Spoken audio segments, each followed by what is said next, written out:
काय सांगू आता संतांचे उपकार लावून घ्या.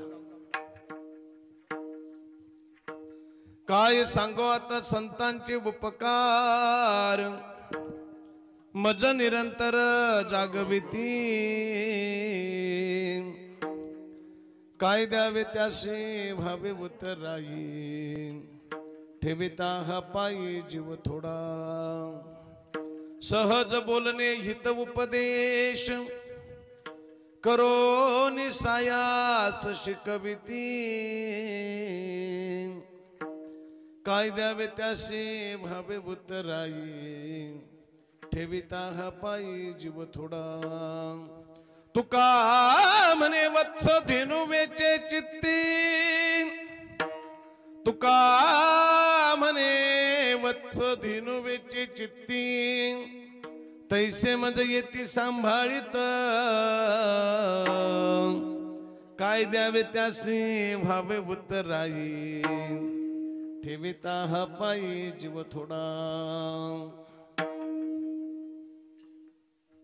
विठ्ठल विठ्ठल विठ्ठल विठ्ठल विठ्ठल विठ्ठल महायोग पिटे तटे भीमरथा वरम पुंडरिकाय दातुन मुनींद्रहि समागत्य तिष्ठन्तमानंद कंदम परब्रह्मलिंगम भजे पांडुरंगम. पांडुरंगा करो प्रथम नमः.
दुसरे चरणा संतांची या त्यांच्या कृपादाने कथेचा विस्तारू. बाबाजी सद्गुरु दास तुका जयांची केली स्मरण. होय सकल विद्यांच्या अधिकरण तिची वंदू श्री चरण श्री गुरूंचे ते नमस्कारोने. आता नमो ज्ञानेश्वरा नमो ज्ञानेश्वरा निवृत्ती उदारा सोपान देवा मुक्ताबाई नमो त्रिभुवन पावनी आद्यत्रय जननी देवांची. मस्तक हे पायावरिया वारकरी संतांच्या वारकरी संतांच्या या वारकरी संतांच्या. मस्तक हे पायावरिया वारकरी संतांच्या.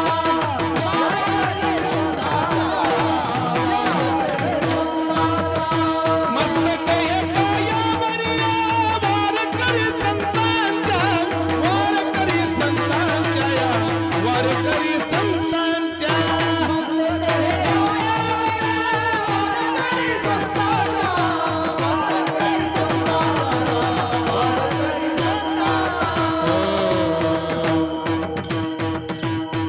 मस्तक हे पायावरील या वारकरी संतांच्या. प्रथम ही गुरु को शीश नमावो.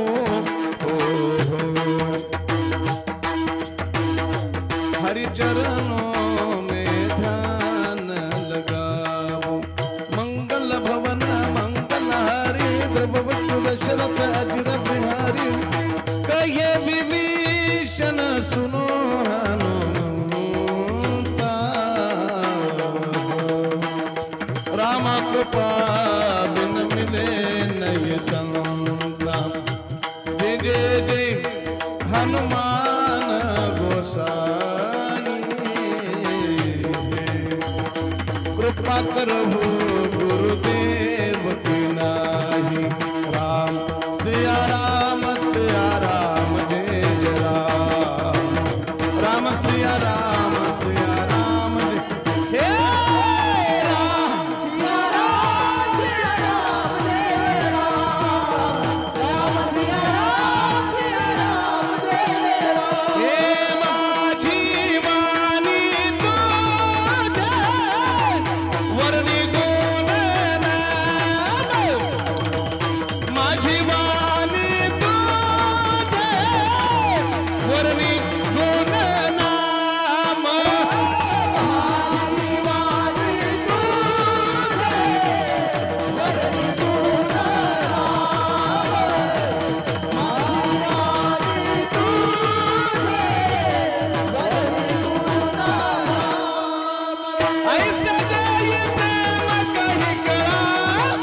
ऐसे देई प्रेम कही करा, ऐसे देई प्रेम कही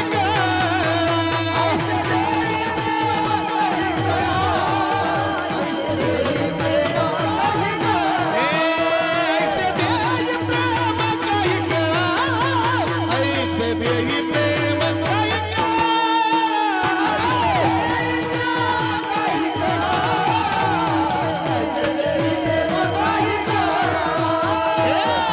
माझी वाणी तुझे वर्णी गुण नाम, माझी वाणी तुझे वर्णी गुण नाम,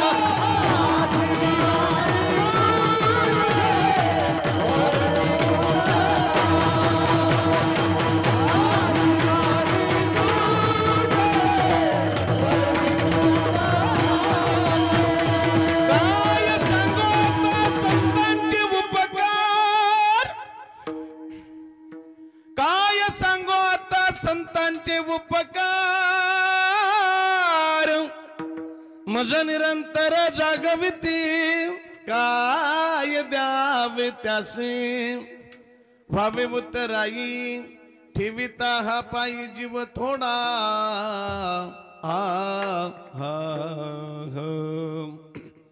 आनंद कंद सच्चिदानंद घन भगवान भोले बाबांच्या पवित्र अशा प्रांगणामध्ये पंढरीश पांडुरंग परमात्मा यांच्या चरणार विंदी सेवा समर्पित करीत असताना तुम्हा सर्वांच्या समोर जो अभंग म्हणून दाखवलाय, विश्वभूषण हिंदुस्थानाचं नाक महाराष्ट्राचं वैभव, ज्यांनी नाचक्या तुचक्या मनुष्य शरीराचा गोळा मृत्यू लोकातून वैकुंठातून झळकवला असे महान साधू, वैराग्याचे मूर्तिमंत पुतळे, विश्ववंदनीय जगतवंदनीय जगद्गुरु तुकाराम महाराज, त्या तुकाराम महाराजांचा 4 चरणांचा संतपर प्रकरणातला बहुतेकांच्या परिचयाचा सुंदर असा अभंग आहे. विठ्ठल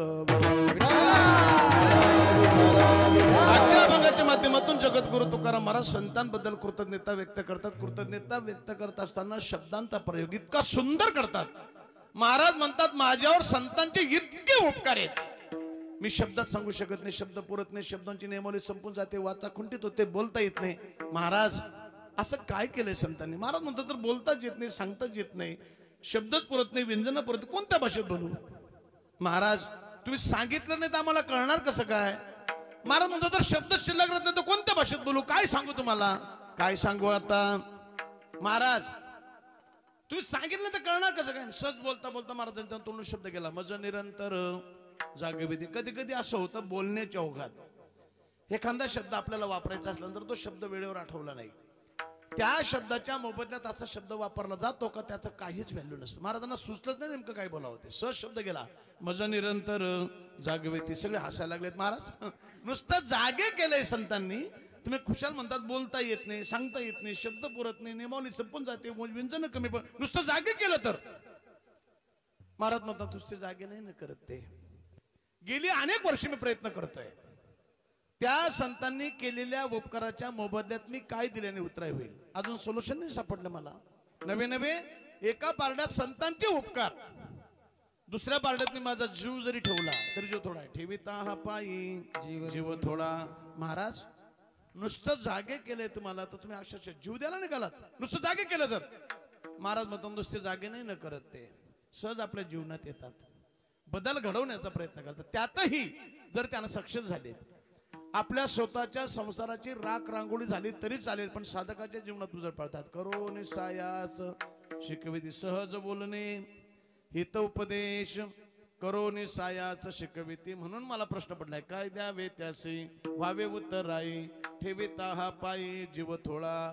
महाराज काय केलं तुमच्या संतांनी? जागवले आणि शिकवलंय.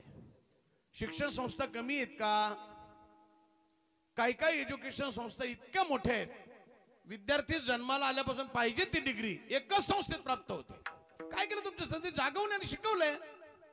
महाराज म्हणतात तुमच्या एज्युकेशन संस्था कितीही मोठ्या असल्या, एखाद्या विद्यार्थ्याला शिकवतील, डिग्री प्राप्त करून देतील, नोकरीची जबाबदारी नाही घेणार. लावली नोकरी, परमनंट करण्याची जबाबदारी त्यांच्याकडे नसते. तसं माझ्या संतांचं नाही. एकतर जागवतात, नंतर शिकवतात, नाही शेवटपर्यंत सांभाळण्याची जबाबदारी संत घेतात. ते बी कसं सांभाळतात? आईचा आणि मुलाचा दृष्टांत नाही दिला. जशी गाय रानात जरी चरायला गेली, तिच्या अंतकरणामध्ये वासराबद्दल हित दडलेलं असतं. तैशे मध्ये येते सांभाळे, तुका म्हणे वत्स, वत्स म्हणजे वासरू, दिनू म्हणजे गाय. तुका म्हणे वत्स दिनू वेची चित्ती, तैसे मध्ये येते सांभाळीत. म्हणून मला प्रश्न पडलाय, काय द्यावे त्यासी व्हावे उत्तराई, ठेविता हा पायी जीव थोडा. विठ्ठल विठ्ठल.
अभंगाचा सरळ सरळ अर्थ तुम्हाला सगळ्यांच्या पुढे आता मांडलाय.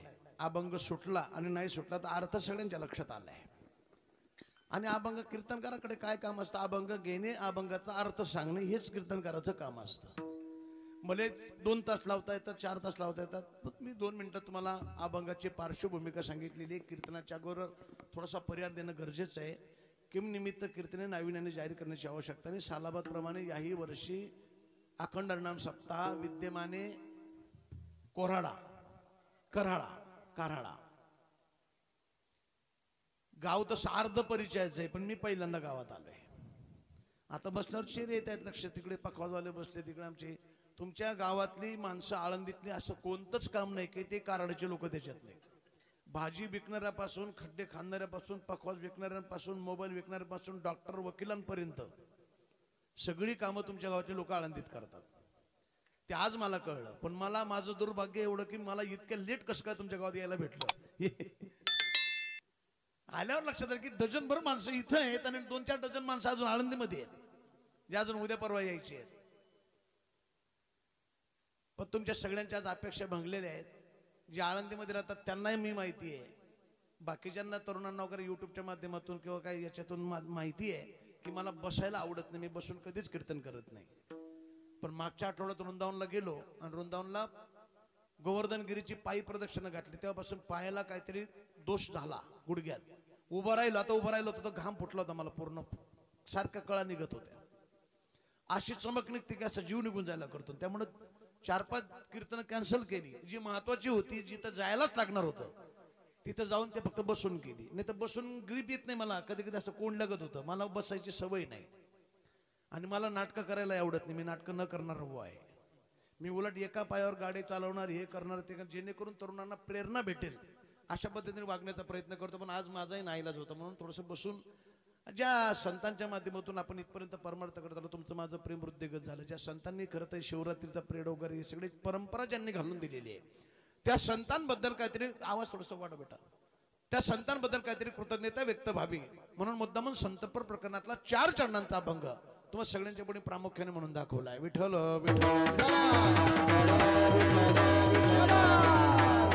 आजच्या अभंगाच्या माध्यमातून प्रामुख्याने जगद्गुरु तुकाराम महाराज 3 प्रश्न उपस्थित करतात. पहिला प्रश्न आहे, महाराज असे कोणते उपकार मानतात की महाराज म्हणतात बोलता येत नाही, फिटत नाही, सांगता येत नाही, शब्द पुरत नाही. उपकाराचे काय प्रकार आहेत का? होय, उपकाराचे 3 प्रकार आहेत. काही उपकार प्रयत्नांनी फिटतात, काही उपकार फेडण्याच्या आवश्यकतेने कर्तव्य म्हणून केलेले असतात, काही उपकाराचे तुम्ही किती प्रयत्न केला फिटतच नाही. यातले महाराज नेमके कोणते उपकार मानतात हा पहिला प्रश्न आहे. दुसरा प्रश्न आहे, जगद्गुरु तुकाराम महाराज नेमके कोणत्या संतांबद्दल बोलतात? अनेक पंथ आहेत, अनेक संत आहेत, अनेक संप्रदाय, केलेली झालेली आडनावाची, परमार्थातली, प्रपंचातली, राजकारणातली, पांढऱ्या कपड्याची, भगव्या कपड्याची, पिवळ्या कपड्याची, गुलाबी कपड्याची, काळ्या कपड्याची, काही बिन कपड्याची, खडाव घालणारी, चपला घालणारी, अनवाणी हिंडणारी, अनेक प्रकारची संत आहेत. महाराज नेमके कोणत्या संतांचं वर्णन करतात हा दुसरा प्रश्न आहे. आणि तिसरा प्रश्न आहे, माझ्या जगद्गुरु तुकाराम महाराजांचा स्वभाव इतका एकनिष्ठ, स्वप्नात सुद्धा पांडुरंगाला डावलून दुसऱ्याचं वर्णन न करणारे जगद्गुरु तुकाराम महाराज आज अचानक त्या देवाला डावलून संतांचं वर्णन का करतात हा तिसरा प्रश्न आहे. तिसराच प्रश्न आपण पहिल्यांदा सोडवू. निष्ठा म्हटली का संतांच्याकडे पाहिलं जातं, त्यातल्या त्यात ज्ञानोबा आणि तुकोबा जणू काही निष्ठेचा पुत्र आहे. निष्ठावंत भाव, भक्ताचा स्वधर्म. ज्ञानोबारांची निष्ठा सांगून ज्ञानोबारा सांगतात, देवा तुझी शपथ घेऊन सांगतो, या भूतलावर तुझ्या व्यतिरिक्त मला दुसरं काहीच आवडत नाही. तुझी आन वाही नगा देवराया, बहु आवडशी जीवापासून या कानडिया विठोबा कानडिया बहु. ज्ञानोबारायांचे तुकोबराय त्यापेक्षा वेगळे आहे. तुकोबराय जागृती, स्वप्नी, सुषुप्ती, देवाला डावलून दुसरं काही मान्यच करीत नाही. उदाहरण देईल तुम्हाला निष्ठेचं. एखादा कार्यकर्ता एखाद्या पक्षाचं काम पाहत असेल, आजोबा त्याच पक्षात, वडील त्याच पक्षात, यांना देखील बरीच पद्धत त्या पक्षात मिळेल, पण अचानक काही तांत्रिक प्रॉब्लेम झाला, पक्षाला अडचणी आल्यात, पक्षाने याचं तिकीट कापलं, दुसऱ्याला दिलं, हा गडी लगेच रुसला, दुसऱ्या पक्षात घुसला. लोक सच चर्चा करतात, काय कमी केलं तर पक्षाने याला, आता पण एवढी पद्धत दिली, काही गरज होतं का दुसऱ्या पक्षात जायची. तसा जगद्गुरु तुकाराम महाराजांच्या जीवनात परमार्थावर शंका घेण्याचं कारण आहे. कारण की महाराजांच्या घराण्याची परंपरा आहे. माझ्या वडिलांची मिराशिगा देवा तुझी, मग एवढे कट्टर असणारे जगद्गुरु तुकाराम महाराज आज अचानक त्या देवाला डावलून संतांचं वर्णन का करतात? का महाराजांच्या भाषेत सांगू तुम्हाला. महाराज सांगतात, जशी एखादी पतिव्रता स्त्री, त्या पतिव्रते स्त्रीने परपुरुषाकडे नुसतं नजर म्हणून पाहिलं जरी तरी तिचं पातिव्रता नष्ट होते, तशी आमची अवस्था. आम्हा नारायण तैशा परी, आम्हा नारायण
परवी.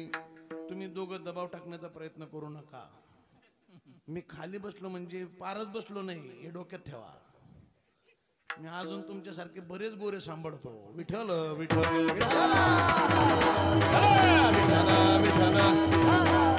जोड मस्त आहे मात्र आज. आमच्या पुणे जिल्ह्यात 12 सेकंदातच गाडा लागला. विठ्ठल विठ्ठल विठ्ठल विठ्ठल. महाराज सांगतात, म्हणतात पतिव्रते जैसा भ्रतार प्रमाण आम्हा नारायण तैश परी सर्व भावे लोभ्या आवडे. महाराज म्हणतात जसं लोभ्याला धन आवडावं तसा परमात्मा आम्हाला आवडतो. काही काही माणसाला इतकं धन आवडतं, धनासाठी माणसं प्राण सुद्धा देतात. तो काय म्हणे, धन धनासाठी देती प्राण. काही काही ना इतकं धन आवडतं, धनासाठी माणसं जेलमध्ये जाऊन आली. आता काय जायच्या तयारीत आहेत. काही गेले 2-4 दिवसात, अजून 2-4 जाणार आहेत. पण जे गेलेत त्यांची चूक असं सुद्धा आपली लोक उचलून धरतात. ही दुर्भाग्य आहे. विठ्ठल विठ्ठल. मी कुठल्या पक्षाचं नाहीये, पण चूक ती चूक. चूक म्हटली की गुन्हा म्हटलं का शासन पाहिजे. भले मी असेल, बाप असेल माझा, बाकी पुढाऱ्यांचं सोडून द्या. पण काय झाले माहिती का, खुर्चीसाठी सत्तेसाठी लाचार झालेली मंडळी नको त्याची चाटायला बसलेली आहेत. विठ्ठल विठ्ठल. असं बोललं का काही पुढारी म्हणतात मग तुम्ही लेच बोलतात का. नाही बोलणार तर बोलणार कोण, तुम्हाला राहिले कोण शिल्लक बोलायला. तुम्ही तर काही शिल्लक ठेवलीच नाही एकमेकांनी बोलायला. नको नको ते बोलतात. काय एकमेकाची काढतात ही लोक, एकमेकाची खेचतात, एकमेकाची माईकवर बोलतात, मीडियाच्या समोर बोलतात. पहिल्याच्या राजकारणात आताच्या राजकारणात फरक पहा. पहिल्याच्या कीर्तनात आताच्या कीर्तनात फरक पहा. तुम्ही बदललात म्हणून आम्हाला बदलायची वेळ आली, म्हणून आम्ही थोडं थोडं थोडं असं पायरी सोडायला सुरुवात केलेली. विठ्ठल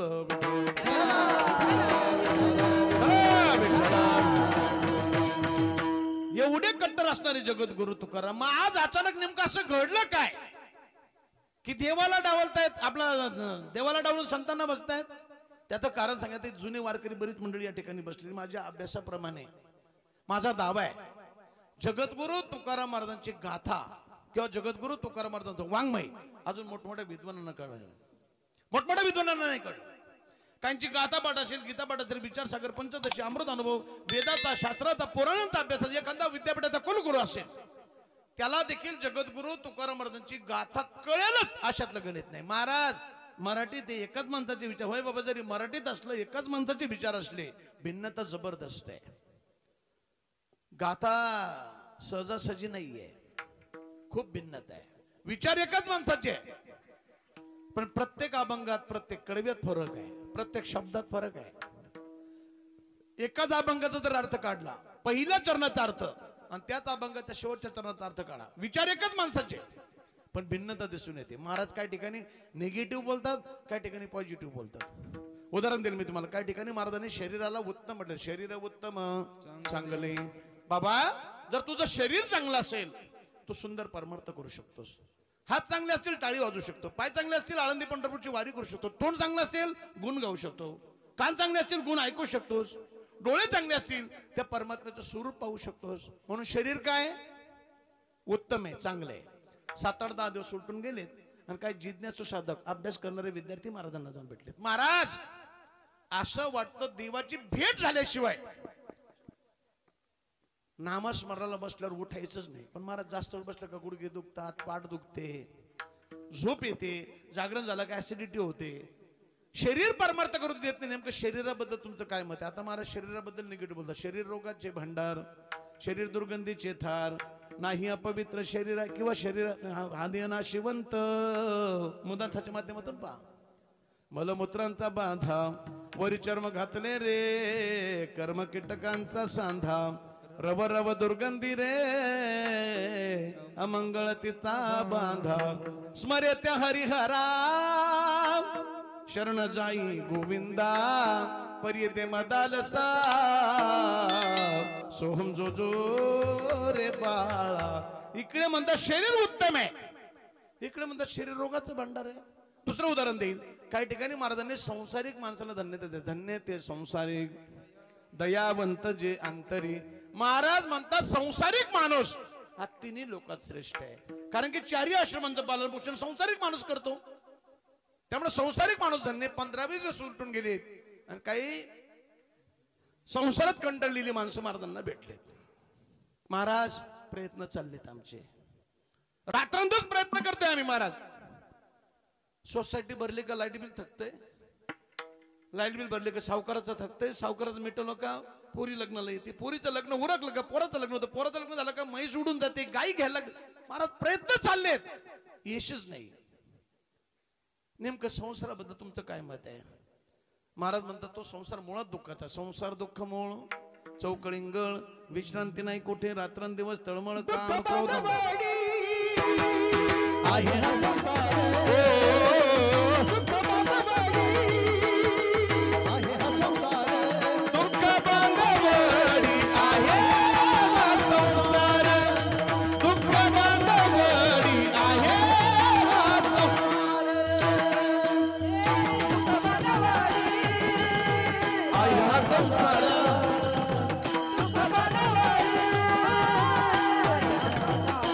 दुःख बांधवडी आहे हा संसार दुःख बांधवडी आहे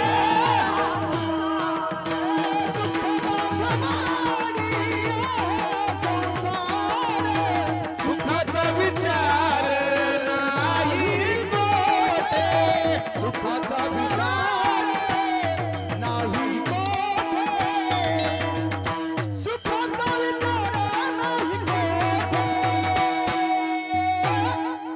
दुःख बांधवाडी आहे हा संसार दुःख बांधवाडी आहे हा संसार दुःख बांधवाडी आहे हा संसार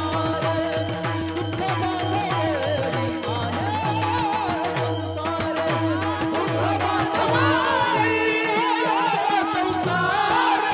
सुखाचा विचार नाही कोठे दुःख बांधवडी आहे हा संसार सुखाचा विचार नाही कोठे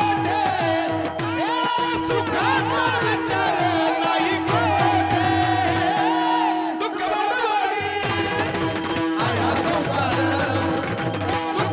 बांधवडी आहे हा संसार दुःख बांधवडी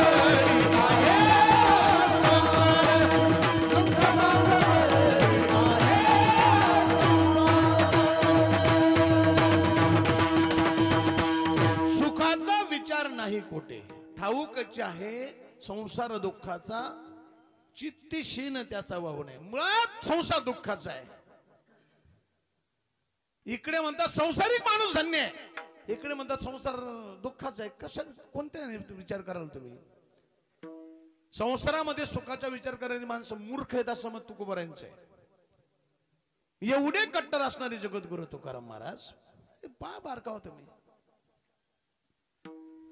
निगेटिव्ह पॉझिटिव्ह एक सांगू मला हसवता पण येतं रडवता पण येतं आणि असं थोडस मी आज रिमिक्स टाळणार होतो पण आता सगळे मस्त गाणारे वाजवणारे सुसज्ज आहेत आता रिमिक्स चालू होती नारी नारी नारा मला 3.5 ची हिंदी पाठ आहेत अभंग एवढे नसतील ते आता उगा वय झाले बसायला लागलोय कशाला म्हणून पण म्हणून मी टाळतो पण असं डिवचून दिलं की मला म्हणावं वाटतं मग नारी नारी नारा नारी नारी नारा नारा नारा नारा नारा नारा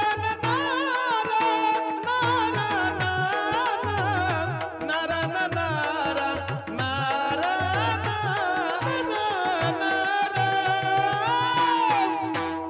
चुप चुप रोया त्याने मग जरा पहिलं काळ आठवतो मला 92 ते 96 पुण्यातल्या कोणत्याही कॉलेजला गॅदरिंग असलं का पहिला नंबर माझा असायचा लेकिन वो जमाना कुछ और था, कुछ और था. पाय तुटलेला नव्हता हे काही नव्हतं इन बिन करून गॉगल बिगल टाकून असली शायनिंग मारायचं मी शायनिंग मारल्यामुळे असं झालंय तेव्हा शायनिंग वाले सावधान आहे सावध आहे विठ्ठल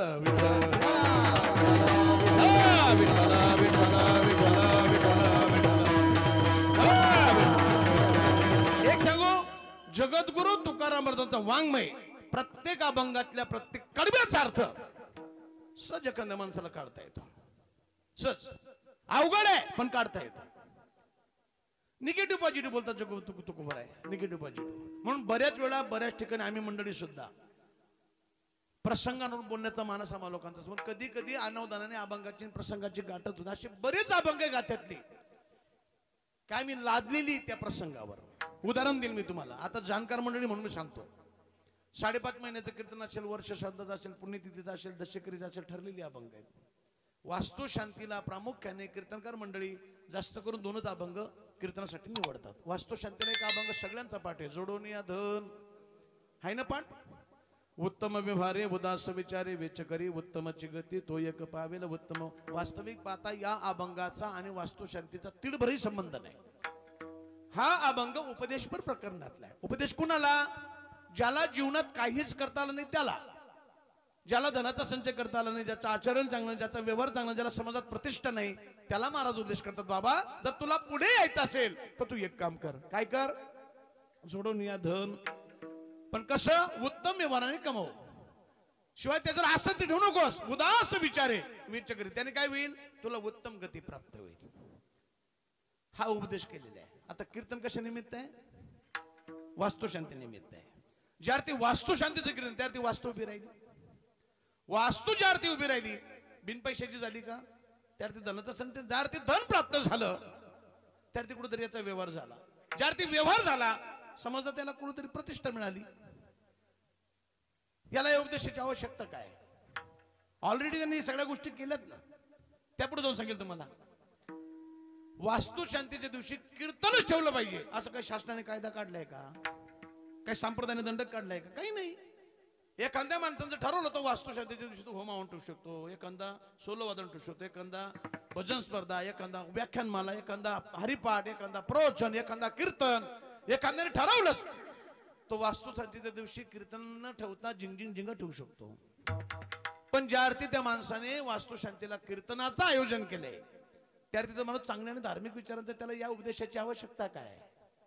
पण बहुतांश लोकांना आमच्यात एक गाथा नाही. अजून एक अभंग घेतात वास्तुशांती. निरंजनी आम्ही बांधी येले, नीर म्हणजे पाणी, अंजनी म्हणजे पाण्याच्या पहिले. महाराज आम्ही तिथं आम्ही घर बांधलं, त्या घरात आम्ही कशा स्वरूपात राहतो? निराकार, आकारच नाही, भासाचं काही कारण शिल्लक राहत नाही. त्या घराचा नेतागड मातीच्या घराचा अर्थार्थी काय संबंध आहे? 5.5 महिन्याचं वर्ष श्राद्धाचा पुण्यतिथीचा ठरलेले अभंग आहेत. आपुला तो एक देव करून घ्यावा किंवा क्षणोक्षणी हाची करावा विचार तरावया पार भवसिंधू, किंवा जायाचे शरीर जाईल क्षणात कहा गोपीनाथ, किंवा शरीराची होय माती. नाही तर मी पेटन अभंग आहे एक, याच्यासाठी केला 80% लोकांचा पाठ आहे.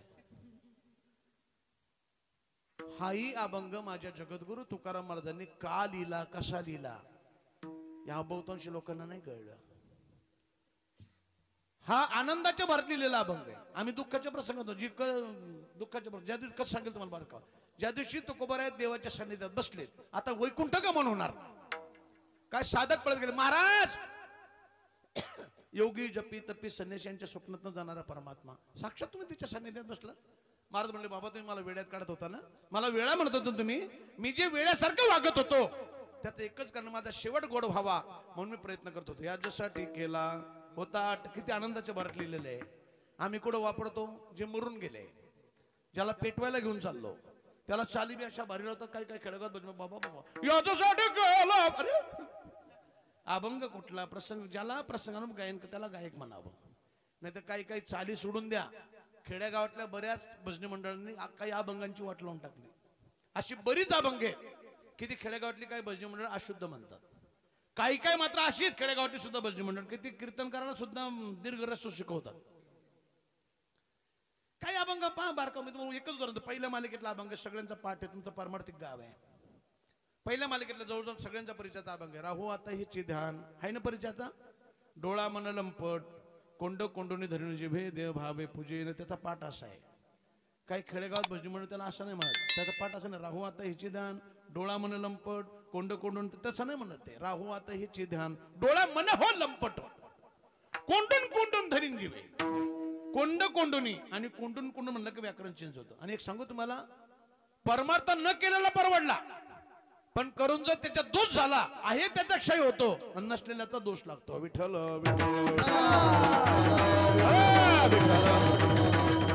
भले 4च अभंगावर कीर्तन करा पण शुद्ध करा. 10च बोल वाजवा, शुद्ध वाजवा. 4च राग गा, शुद्ध गा. वाटल्यास माळ घालू नका, पण घातली तर नीट काशी करा. नाही तर घालणारा नरकात तुमची येचा 12 कुळ आणि त्याची 12 कुळ. मी माझ्या लाईफ मध्ये 35-36 वर्ष कीर्तन करतोय मी. अजून माझ्या लाईफ मध्ये एकही माणसाला मी माळ घाल म्हणून कधी म्हटलो नाही, आग्रह नाही केला. त्याच्या मनाने उद्या ना, व्यक्ती स्वातंत्र्य आहे, ठेस लागेल त्या बरोबर करेल. माळ घातल्यानंतर न घालणार टिकवणारी बरीच लोक न घालता सुद्धा काही नियम पाळणारी मंडळी आहेत, आणि घालून त्यापेक्षा नसलेलं बरं. त्यामुळे कट्टर नियम पाळता आला तरच या सगळ्या गोष्टी करायच्या. तर मी तिकडे जात बसले, सोडून द्या विषय त्याच्यात, तिकडे नाही. बहुतांश लोकांना गाथा नाही कळली. एक सांगू, जगद्गुरु तुकाराम महाराजांच्या गाथ्यातल्या प्रत्येक अभंगाचा, प्रत्येक कडव्याचा, प्रत्येक शब्दाचा अर्थ सर्वसामान्य माणसाला सुद्धा सहज काढतात. त्यासाठी काय झालं पाहिजे माहितीये का, अभंगाची रचना करत असताना लक्षपूर्वक आहे का, प्रत्येक अभंगाची रचना करत असताना जगद्गुरु तुकाराम महाराज कोणत्या अवस्थेत होते त्याचं अवलोकन होणं अत्यंत. कारण की गाथा एका ठिकाणी निर्माण नाही झाली. काही अभंग देवगावात झाले, काही भंडार डोंगरावर, काही भामचंद्र, काही गोराडेश्वर, काही इंद्रायणीची काठी. जसे जसे प्रसंग महाराजांच्या जीवनात घडतील तसे तसे उद्गार बाहेर पडले, त्यातून गाथा निर्माण झाली. मग कधी स्थितीपर, कधी नामपर, कधी रूपपर, कधी गवळणी, कधी विरहण्या, कधी भोपाळ्या, वासुदेव, आंधळे, पांगळे, अनेक प्रकारचे अभंग. कधी देवाला उपदेश, कधी मनाला, कधी समाजाला, कधी स्वतःला. रूपाबद्दल महाराज इतकं सुंदर. महाराज सांगतात, देवा तुझं स्वरूप मला इतकं आवडतं, सतत तो असो. आणि हे देवा, तुझे स्वरूप पाहत असताना पापणी जरी लावली उठून फेकून द्यावशी वाटते. आवडे हे रूप गोजिरे सगुण, आवडे रूप गोजिरे सगुण, आवडे रूप गोजिरे सगुण, आवडे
हे देवा, तुझे स्वरूप पाहण्याची सवय माझ्या मनाला लागल्यामुळे ते अन्य काही पाहायलाच मागत नाही.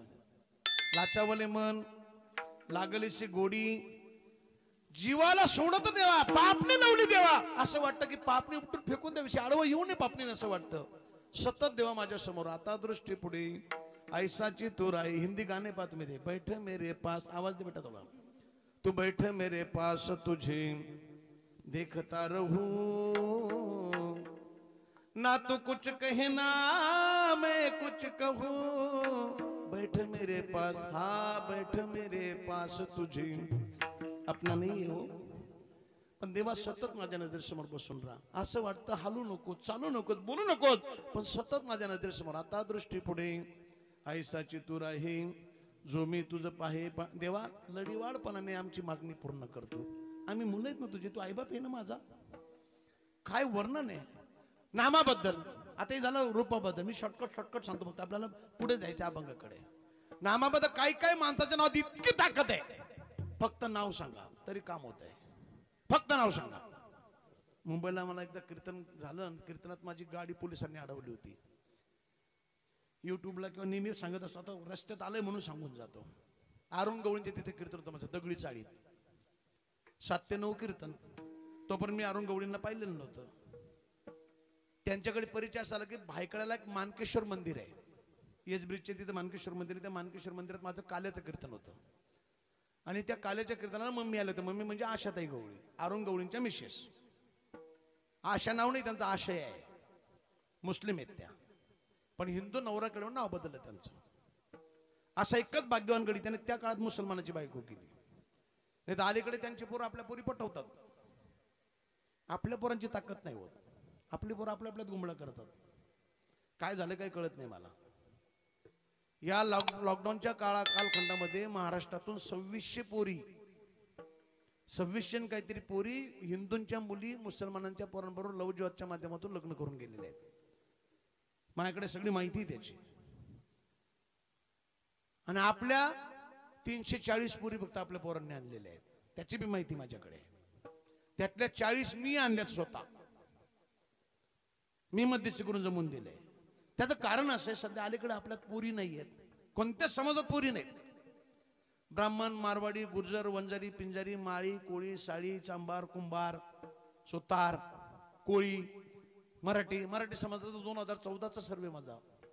2014 साली मराठी समाजामध्ये 70% पोरं 30% पोरी होत्या. मधल्या काळात थोडंसं वातावरण टाईट झालं, गर्भपात सेंटर बंद झाले, पोरींची संख्या वाढली होती. परत आता पोलिसांचं डॉक्टरांचं साठवलोट झालं, परत गर्भपात सेंटर, आता परत पोरींची संख्या कमी झाली. परिस्थिती अवघड आहे. मग आपल्याला ते म्हणतात ना, आम्ही अल्पसंख्याक आहे, आम्हाला सुविधा पाहिजे, आम्हाला आरक्षण पाहिजे, सगळ्या गोष्टी पाहिजे. ठीक आहे ना, हरकत नाही. तुम्ही अल्पसंख्याक राहूच नका, करा सोयरीक आमच्या बरोबर. आमच्यात शॉर्ट आहे ना, तुमच्याकडे भरपूर आहे. हम दो हमारे 16 बेचेंगे केलं, लेकिन हमारे 16. त्यामुळे होऊन जाऊ दे. आणि पोराने सुद्धा केलं पाहिजे. मी आता रेंजच्या बाहेर गेलोय, नाही तर मी करून दाखवलं असतं. मी पहिले 2 केलेले आहेत. वय असतं अजून तर 3री केली असती. ट्राय बी केलं होतं मी, पण फेल झालं. मी एक दिवस दुपारच्या टायमाला झोपलो होतो, ते पिक्चर लागलो होता टीव्हीला, ते कवन प्यारे. माझ्यासारखा मोकळा भाव तुम्ही कोणी भेटणार नाही, तुम्हाला कोणी दुसरा. तुम्ही म्हणणार कीर्तनात कसं काय, सध्या गरजच याची आहे. नामा म्हणेन, निळा म्हणेन, तुका म्हणे, सांगू सांगू आमची बरीच मेली. आता ज्याची आवश्यकता आहे, अजून 10 वर्षांनी मी हिंदू आहे हे सांगण्यासाठी धाडस करावं लागेल तुम्हाला. परिस्थिती हाताबाहेर चाललेली आहे ना, आपण गाढ झोपलेलो आहोत. मै भाला मेरी बीबी भली.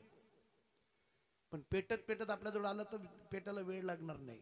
म्हणून आता सावध झालं पाहिजे, आपल्यापासून सुरुवात झाली पाहिजे. परिस्थिती गंभीर आहे. तो पिक्चर पाहत होतो, त्या पिक्चर मध्ये ती हिरोईन होती, ती नाही का अमिषा पटेल. मी तिला ईमेल पाठवलं, पण तिने उत्तरच नाही दिलं मला. पण मी सांगत असतो नेहमी, पोरांना जर सपोर्ट पाहिजे असेल तर पूर्णपणे सपोर्ट देईल. सोयरीकी करा, सामंजस्यपणाने करा, भांडणं करू नका, होऊन द्या. हे सगळं जरी संप्रदायाला या सगळ्या गोष्टींना संप्रदाय वर्ज्य करत असला, मी संप्रदायाच्या विरोधात जाऊन सांगेल की या सगळ्या गोष्टींची आता नितांत गरज आहे. विठ्ठल एकदा सोयरीक झाली, भांडणाचं कारण राहत नाही नंतर. पण आता सध्याची परिस्थिती अवघड आहे. त्यांनी त्या काळात आशाताई मुसलमानाच्या बायको केल्या आणि आशाताईंना माळ घातली. माळ नुसती माळकरी बनवली. भायखळा परिसरात आजही कुठेही कीर्तन असलं, मम्मी कीर्तनाला उपस्थित राहतात. कुठे असू दे उपस्थित राहतात. नेमक्या त्या कीर्तनाला होत्या. मला माझी त्या ओळख नव्हती. त्यांनी मला हार घातला, माझे व्हिजिटिंग कार्ड घेतलं, कीर्तन आवडलं. त्यांच्याकडे शिवरात्री पेडला आता सप्ताह सुरू असतो त्यांच्याकडे. मला 1 तारीख दिली. महाराज दगडीचा महाराष्ट्रातल्या नामांकित प्रत्येक कीर्तनकारात तिथे एकदा चान्स भेटतो आणि तिथल्या कीर्तनाची अपेक्षा आमची कीर्तनकार मंडळी करतात. कारण की इकडचा आठवडा आणि तिकडचं एक कीर्तन बरोबर असतं. कमीत कमी तेव्हा 50, आता कमीत कमी 1 लाख असं देतात भरपूर ते. आणि लोकांच्या दृष्टीने जरी अरुण गवळी गुंड असेल, जो जवळ जाईल त्याचा असं काम आहे, बडो को लुटताय छोटो को बांटताय. बडो को लुटताय, छोट्याला त्रास देत नाही, छोटो को बांटताय. किती पाहिजे सांगा मला. संप्रदायासाठी दोघेही नवरा बायकोचं योगदान खूप मोठं आहे. त्यांनी तारीख घेतली. 7 ते 9 कीर्तन होतं. कीर्तनाला गेलो, कीर्तनात उभं राहिलो. अर्ध कीर्तन झालं. मागच्या कीर्तने 7-8 गाड्या ट्याव ट्याव ट्याव ट्याव करत आतमध्ये आल्या. काही लाल दिव्याच्या काही प्रयोग, मला माहित नाही कोण आलंय, पण कार्यकर्ते गेलेत. कार्यकर्त्यांनी सांगितलं आळंदीचे महाराज एका बरोबर राहिले. अरे हा म्हणले त्यांचं कीर्तन मला ऐकायचं आहे. त्यांच्याबद्दल ऐकून आहे मी. कोण म्हणले? डॅडी. डॅडी म्हणजे अरुण गवळी. अशी बाजूला 7-8 खुर्च्या टाकून कार्यकर्त्यांबरोबर कीर्तन ऐकायला बसलेत. मला माहित नाही. मम्मी महिलांमध्ये बसले तर महिलांमधून मम्मीने मोबाईलवर SMS पाठवला, बाबांना हार घालण्यासाठी पुढे यायचे. विठोबरोबर झालं. 2-4 कार्यकर्ते गेले डॅडीने घेऊन. तेव्हा मी प्रत्यक्षात डॅडी पाहिला. नाही तर मला असं वाटतं परत डॅडी मुळे मोठा बॉडी बिल्डर असेल. डॅडी इतका किरकोळ गडी. मी जर माझ्या भरीव हाताची एकच हाणली तिथे 4 महिने कोमा जाऊन पण इतका किरकोळ गडी. पण त्या माणसाला संप्रदायाची इतकी सुंदर जाणीव. त्याने बरोबर लांबून टोपी काढली, बरोबर या बोटाने बुक्का लावला, हार घातला, दर्शन घेतलं आणि डॅडी आता खाली बसले. नाही तर बरेच वारकऱ्यांना सांगावं लागतं बुक्का कोणत्या बोटाने लावायचा. कोणी या बोटाने लावतंय, कोणी या बोटाने लावतंय, कोणी या बोटाने लावतंय, कोणी कोणी असा धरते ना असंच लावते कपड्याची खराबी. त्याने बरोबर या बोटाने बुक्का लावला, खाली बसले. मी आता डॅडी कीर्तनाला खाली बसले म्हणून 10 मिनिटं कीर्तन पुन्हा लांबवलं. कीर्तन संपलं, डॅडी उभे राहिले. महाराज तुमच्याबद्दल ऐकून होतो, आज प्रत्यक्षात पाहिलं. तुम्ही एका बरोबर राहता, करारी बोलता, आवाज चांगला आहे, कोणाची भीड ठेवत नाही.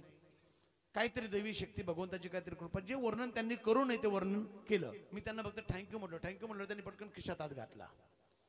मी मनात विचार केला, आता एवढ्या मोठ्या माणसाने खिशात हात घातला, नक्की एखादा कोट तर भेटतील, कीर्तनाची गरजच नाही आता. पण माझी अपेक्षा अशा भंगल्या. त्यांनी खिशात हात घातला आणि व्हिजिटिंग कार्ड काढलं. महाराज हे पर्सनल कार्ड आहे, कधी काय प्रसंग आला बिंदास फोन करा. मी मनात विचार केला, म्हणून आमच्या वारकऱ्याला गुंडाच्या कार्डाची काय गरज आहे. आम्ही असं केलं का आमचं काम कुठे होतं. अशा नाही जमलं, आम्हाला असं करता येतंय. पण एक विचार केला, यांनी वातावरण यांचं आहे. त्यांच्यावर ते कार्ड खिशात ठेवलं, जेवलो बिवलो. त्यांचे कार्यकर्ते अर्ध्या रस्त्यामध्ये सोडा, तिथून राईट मारला हायवेला. मी मुंबईकर जास्त त्यांच्या लक्षात येईल. सायनचे तिथे आता वुडन ब्रिज झाले, तेव्हा वुडन ब्रिज नव्हते. गुजरातून येणाऱ्या, सुरतकडून येणाऱ्या गाड्या, नाशिकून येणाऱ्या गाड्या, पुण्यातून मुंबईतून येणाऱ्या, तिथं गोंधळ व्हायचा सगळा, ट्रॅफिक जाम व्हायचं. आणि रात्री 11:15 11:30 माझी गाडी तिथे पोहोचली. 7 ते 9 कीर्तन जेवण बिवून उरकून तिथे गाडी पोहोचलं. ट्रॅफिक मध्ये पोलीस उभे होते, 7-8-10 पोलीस. जी गाडी येईल ती गाडी अडवायची, दंडात्मक कारवाई करायची, बरोबर असलं सोडून द्यायचे. दुर्दैवाने त्याच पिरियडला गाडी तिथे, हो घ्या साईडला गाडी. साईडला गाडी ओढली. कुठली गाडी आहे? आळंदीची. कोणाची आहे? माझी आहे. नाव काय? नाव सांगितलं. कुठे गेला होता? साहेब म्हटलं कीर्तनाला गेलो होतो. काय गाडीत? फेटा उपर नाही. त्याने अशी बॅटरी मारली गाडीत. तेव्हा लाईट कमी असायची, तिथे आता खूप प्रकाश केलेला आहे. अशी बॅटरी मारली. गाडीच्या काचा इतक्या गॉगल होत्या, आतलं काहीच दिसत नव्हतं. ते म्हणजे तुम्हाला माहिती आहे का मुंबईला गॉगल काचा चालत नाही. साहेब म्हटलं खेड्यातली गाडी, कधीतरी मुंबईला, सारखं मुंबईला येत नाही आम्ही. लायसन दाखवा. तर लायसन काय दाखव, पाय मोडल्यापासून लायसन नाही. साहेब म्हटलं लायसन पण आळंदीला राहिलं. पेपर दाखवा गाडीचे. गाडीला पेपर पण नव्हते. गाड्या का नव्या होत्या का आमच्या पहिल्या. एवढ्या 10-15 वर्षात आम्हाला चांगले दिवस आले. नाही तर आमच्या गाड्या म्हणजे कीर्तन संपल्यावर कार्यकर्त्यांनी धक्का मारून द्यायच्या. मोठमोठे आता जेवढे नामांकित कीर्तनकार आहेत त्या सगळ्यांची नाव सांगा तुम्ही, मी त्यांचे धक्के मारलेले ठिकाणं सांगवतो. एवढ्या 15-20 वर्षात 1994 साली पहिली वारकरी संप्रदायात गाडी आली, ते बी सेकंड हँड. तोपर्यंत गाडी नव्हती वारकरी संप्रदायाच्या कीर्तनकारांकडे. पहिली गाडी डॉक्टर नामदेव शास्त्रींनी. ते बी ती अभिनेत्री वर्षा उसगावकर, मराठी अभिनेत्री, तिची सेकंड हँड टोमॅटो कलरची टाटा सियारा गाडी. तेव्हा आळंदीत 2च ड्रायव्हर होते, 2च. म्हणजे महाराज लोकांपैकी 2च ड्रायव्हर होते. मला तेव्हा पाठीमागून उशी ठेवायला लागायची, तेव्हा गाडी चालवता यायची, पायच पुरत नसायची मला. मी ती गाडी आणली होती तिथून. पहिला पेजर शास्त्रींनी आणला, पहिला मोबाईल शास्त्रींनी आणला. नंतर तिथून पण सुरुवात झाली हळूहळू. मग कोणी सेकंड घे, कोणी काय घे, कोणी दान दे, कोणी. मला पहिली गाडी, आत्ताची जी गृहमंत्री आहेत नामदार दिलीप वळसे पाटील साहेब, त्यांनी पहिली एक फॅट गाडी, मी मोटरसायकल किक मारतोय म्हणून त्यांना दया आली. त्यांची जी पुतणी आहेत आता जेडपीचे उपाध्यक्ष बंटी पाटील, त्यांना म्हणजे बंटी आपल्याकडे ती गाडी महाराजांना देऊन टाक. मलाही आनंद झाला. गाडी दान भेटते म्हटलं. गाडी काय ती मुंबईहून आणता आणता तर सायलेन्सर गळून गेला. 3.5 महिने गाडी वापरली, 3 रुपये काय शिल्लक नाही राहिले कीर्तनाची. सगळे गॅरेजलाच अशा गाड्या. पेपरच नव्हते गाडीला. साहेब म्हणलं पेपर पण आनंदी राहिले. ती म्हणजे तू सरकारचं जावं का, मुंबईत गाडी फिरवतोय, लायसन नाही, पेपर नाही, गॉगल काचा, चाल 700ची पावती फाड. इथून पेन काढला, गाडीचा नंबर. म्हणलं साहेब वारकरी माणसं आम्ही कीर्तनाला गेलो होतो, आमच्या उपकारावर कीर्तन करता का? मी म्हणलं एका धार्मिक दिसत नाही. साहेब म्हणलं मला कायदा माहिती आहे. एक पेपर नाही 200 रुपये, गॉगल काचाचे 100, लायसन आहे 150, 450 होतात. 500 घ्या, 700 कशाबद्दल मागता? मी उलटून बोललो तर साहेबाला असा राग आला. त्यांनी गाडीची चाबी काढली आणि तिकडे दुसऱ्याच गाडी अडवायची. आम्ही साहेब साहेब साहेब साहेब साहेब काय आमच्याकडे पाहतच नव्हता. शेवटी मी विचार केला, म्हणलं साहेबाला आता उलटून बोललं तर राग आला, ते आता 700 बी ऐकणार नाही. पाकिट असं मोठं भेटलं म्हणलं आपल्याला. ते वाजवणार पोरग होतं माझ्याबरोबर, त्यांचा मित्र, तो भगवान नावाचा पोरगा होता. त्याला म्हणलं भगवान एक काम कर, 1000 रुपये दे, चाबी घेऊन जा. ते गेलं पोरग घाबरत साहेब मला 1000 रुपये दिले. ते म्हणले तू ड्रायव्हर आहे का, ड्रायव्हरला पाठव. मी खाली का उतरत नव्हतं, पायामुळे येतं म्हणलं पहिलेच एक पाय, पहिले 3 गुन्हे सोडणार नाही. पण नाही ना तरी चाबी नाही म्हणलं खाली उतरावं लागलं. खाली उतरलो. अरे म्हणलं तुझं पाय पण नाही. साहेब म्हणलं मी सिस्टीम केली. सिस्टीम काय नसते पण म्हणलं सिस्टीम केलेली आहे. साहेब इकडे या. साहेब 1 मिनिट. हे पहा म्हणे एक त्याला लायसन नाही, पेपर नाही, पाय नाही, गॉगल काचा, रात्रीच नाही मुंबईत गाडी फिरवतोय. ज्याला 2-3 स्टार होते ना तो साहेब म्हणला तुला लय जड जाणार तर म्हणजे 15,000 रुपये फाईन, 6 महिन्याची सजा. मी म्हणत मला विचार केला तुम्ही काय म्हणला सजा, पण एक विचार केला जर यांनी खटला टाकून दिला 10-15 हजाराचं कीर्तन तेव्हा 10-15 भेटायचे ना. 10-15 हजाराचं कीर्तन बुडवण्यापेक्षा यांना 1-2 हजार वाढवून देऊ ना आपण. म्हणून पुन्हा 500 दिले, परत 500 दिले, परत 2.5 तास म्हणजे 2.5 तासात 4,500 रुपये द्यायला तयार झालो मी. पैसे तर घेतच नव्हते. नंतर ते अशा शब्दात बोलायला लागलेत का ते शब्द तुम्ही कीर्तनात ऐकू शकत नाही, मी बोलू शकत नाही. शेवटी मराठी माणूस मी, मग राग आला मला. म्हणलं पैशाने जमत नाही, विनंती करून ऐकत नाही. मग कार्डाचा उपयोग कधी करायचा. कार्ड दिलं होतं दगडी चाळीतून, कार्ड काढलं, 2-4 बटणं दाबली. महाराज कोणाला फोन लावता. मी म्हणलं यांना लावतो, काहीतरी सिंबल आहे त्यांचा त्या पक्षाचा सिंबल. पण महाराज ही चाबी ए महाराजांची गाडी जाऊ दे महाराजांची गाडी जाऊ दे. 2.5 तास 4,500 रुपये देऊन पोलीस गाडी सोडित नव्हते. नुसतं गुंड्याचं कार्ड पाहिलं. कोणाचं, नुसतं गुंड्याचं कार्ड पाहिलं पोलिसांनी लगेच गाडी सोडून. जर गुंड्याच्या नावात एवढी ताकद आहे, माझ्या परमात्म्याच्या नावात कमी ताकद असेल. उदाहरण देईल मी. रावणाला मारण्यासाठी वानर सेनेला समुद्राच्या पलीकडे कसं न्यावं याचा प्रश्न स्वतः देवाला पडला. प्रभू रामचंद्रांचा चेहरा हनुमंतरांनी पाहिला. नील अंगद सुगुरु जामीवंत सगळे एकत्रित केले. बैठक बसली. आपला देव का दुबळा आहे का, आणा दगड. एका दगडावर रा, दुसऱ्या दगडावर मग, एका दगडावर रा, दुसऱ्या दगडावर मग. दगड टाकली, तरायची जुडायची. हे दृश्य देवाने पाहिलं आणि देवाने विचार केला माझ्या नावाने दगड तरतात. हे मला आधी कळलं असतं कशाला म्हणलं माकडांची मदत घेतली असती. हा शेनेवाल्यांना तसंच वाटलं हे दोघं साथ देतील असं. पहिलेच कशाला म्हणलं भाजपला एवढा मस्का लावला असता. वाट लागली महाराष्ट्राची,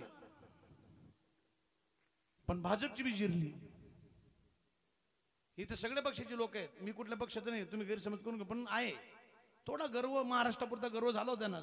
देशात ठीक आहे पण महाराष्ट्रात. आणि यांना तरी हे काय सगळे शाणी आहेत काय, हे सत्तेवर आल्यापासून सगळं बंदच झाले. काही मिली, काय मारून टाकली. मी थोडक्यात वाचलोय बाबा, थोडक्यात. 7.25 लाख बिल भरले मी. त्यांना विचारा कसला सिरियस होतो. 17 दिवस व्हेंटिलेटर होतो मी. 27 दिवस ऍडमिट होतो. 27 त्यात 17 दिवस व्हेंटिलेटरवर होतो. त्याच्यात दोष त्यांचाही नाही, पण काही गोष्टी आहेत ना नियोजनाच्या. 6 भाव या सगळ्या गोष्टी महाराष्ट्रातच का सगळ्या गोष्टी घडल्या, इकडे तिकडे का घडत नाहीत. तोही भाग नंतर त्या सोडून द्या तिकडे. पण आहे त्यांनी विचार केल्यानंतर हे ऐकत नाही ना. जर म्हणले असते बीजेपी वाले 2.5 तुम्ही घ्या, 2.5 आम्ही घ्या. आता सध्या जो सर्वसामान्य कार्यकर्ता आहे त्याची खूप मोठी गोची झाली आहे. शेजारी काही काय राष्ट्रवादीचा, काही काँग्रेसचा, काही सेनेचा. आयुष्यभर ज्यांनी विरोध केलाय त्यांना आता एकमेकांकडे पाहून पहिले बोललेलं एकमेकाचं आठवतंय. वरच्या लेवलला काही नाही, पण खालच्या लेवलला सगळ्यांना लय अवघड झालेलं आहे. दादा मी तिकडे जात बसत नाही. माझा विषय, माझ्यापेक्षा राजकारणी मंडळी तुम्ही जास्त आहात, मी तिकडे बोलत नाही. तो भाग माझा नाहीये. पण देवाने विचार केला माझ्या नावाने दगड धरतात, प्रयत्न करून पाहू. असे 500 मीटर देव वर गेलेत. एवढा दगड उचलला, टाकला, बुडला. देवाला वाटलं मोठा झाला, वजन जास्त झालं. एवढा टाकला तोही बुडला, एवढा टाकला तोही बुडला. दगड टाकू देव घामाघूम झाला. दगड काहीतरी ना. देवाने विचार केला भानगड काय आहे, त्यांचे तरतायत माझे बुडतायत. थोडा छोटासा टाकला एवढाच, तो सुद्धा बुडला. पाठीमागे पण हनुमंत कधी आला तुम्ही. देवा मी पहिल्या दगडाला चालू आहे. अरे भानगड काय तुम. देवा तुझी ताकद आहे, तुझी या नामाचा महिमा, तुझ्याकडे मेघ श्यामा, तो का म्हणे आम्हा जन्म गोळ याजसाठी. नामाबद्दल अशी अनेक उदाहरण. वारकरी संप्रदायातलं 65% वाङ्मय हे नामावर आधारित आहे. काही ठिकाणी गुणांचं वर्णन केलेलं आहे. गुण गायीन आवडी, गुण गायीन आवडी, गुण गायीन आवडी, गुण गायीन आवडी, गुण गायीन आवडी.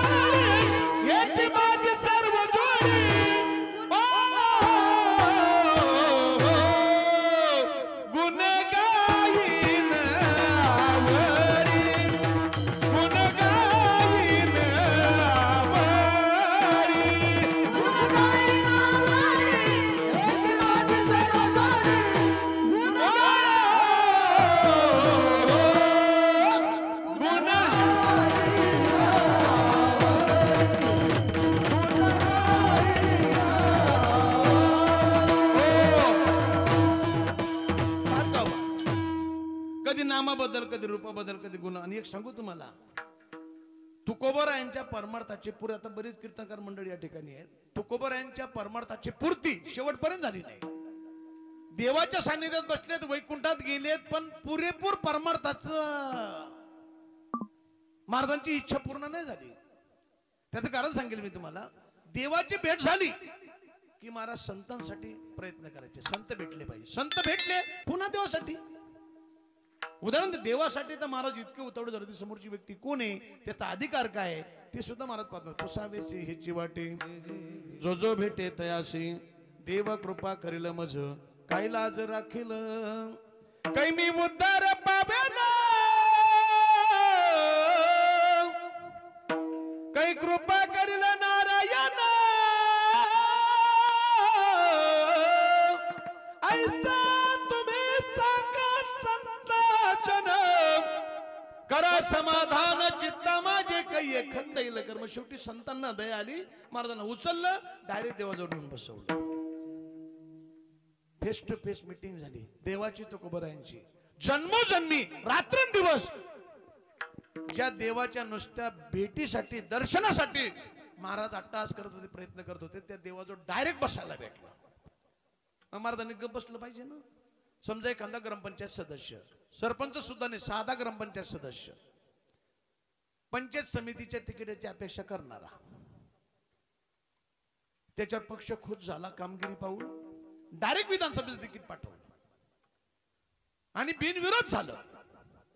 विधानसभेत बिनविरोध आमदार झाला. आता मला सांगा, आमदार झाल्यावर ते जेडपीची अपेक्षा कराल का पुन्हा?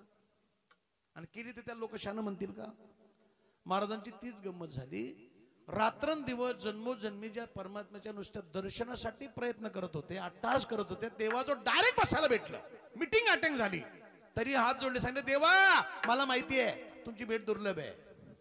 योगी यांच्या ध्यानी द्याताना तुळशी तू देवा मागे पुढे उभा राहा. त्याचं कारण असे, संतांच्या कृपेने तुझी भेट मला झालेली. पद्मनाभ जोडला, पण कधी संत दर्शनी हा लाभ. संतांची कृपा झाली.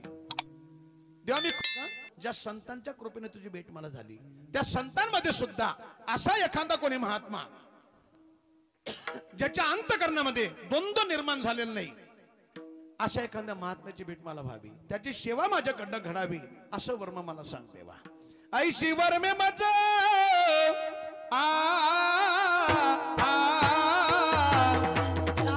नारायण, ऐशी वर्मे मज गावी नारायण, ऐश्वर मद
माणसासाठी प्रयत्न, संत भेटले पुन्हा देवासाठी प्रयत्न.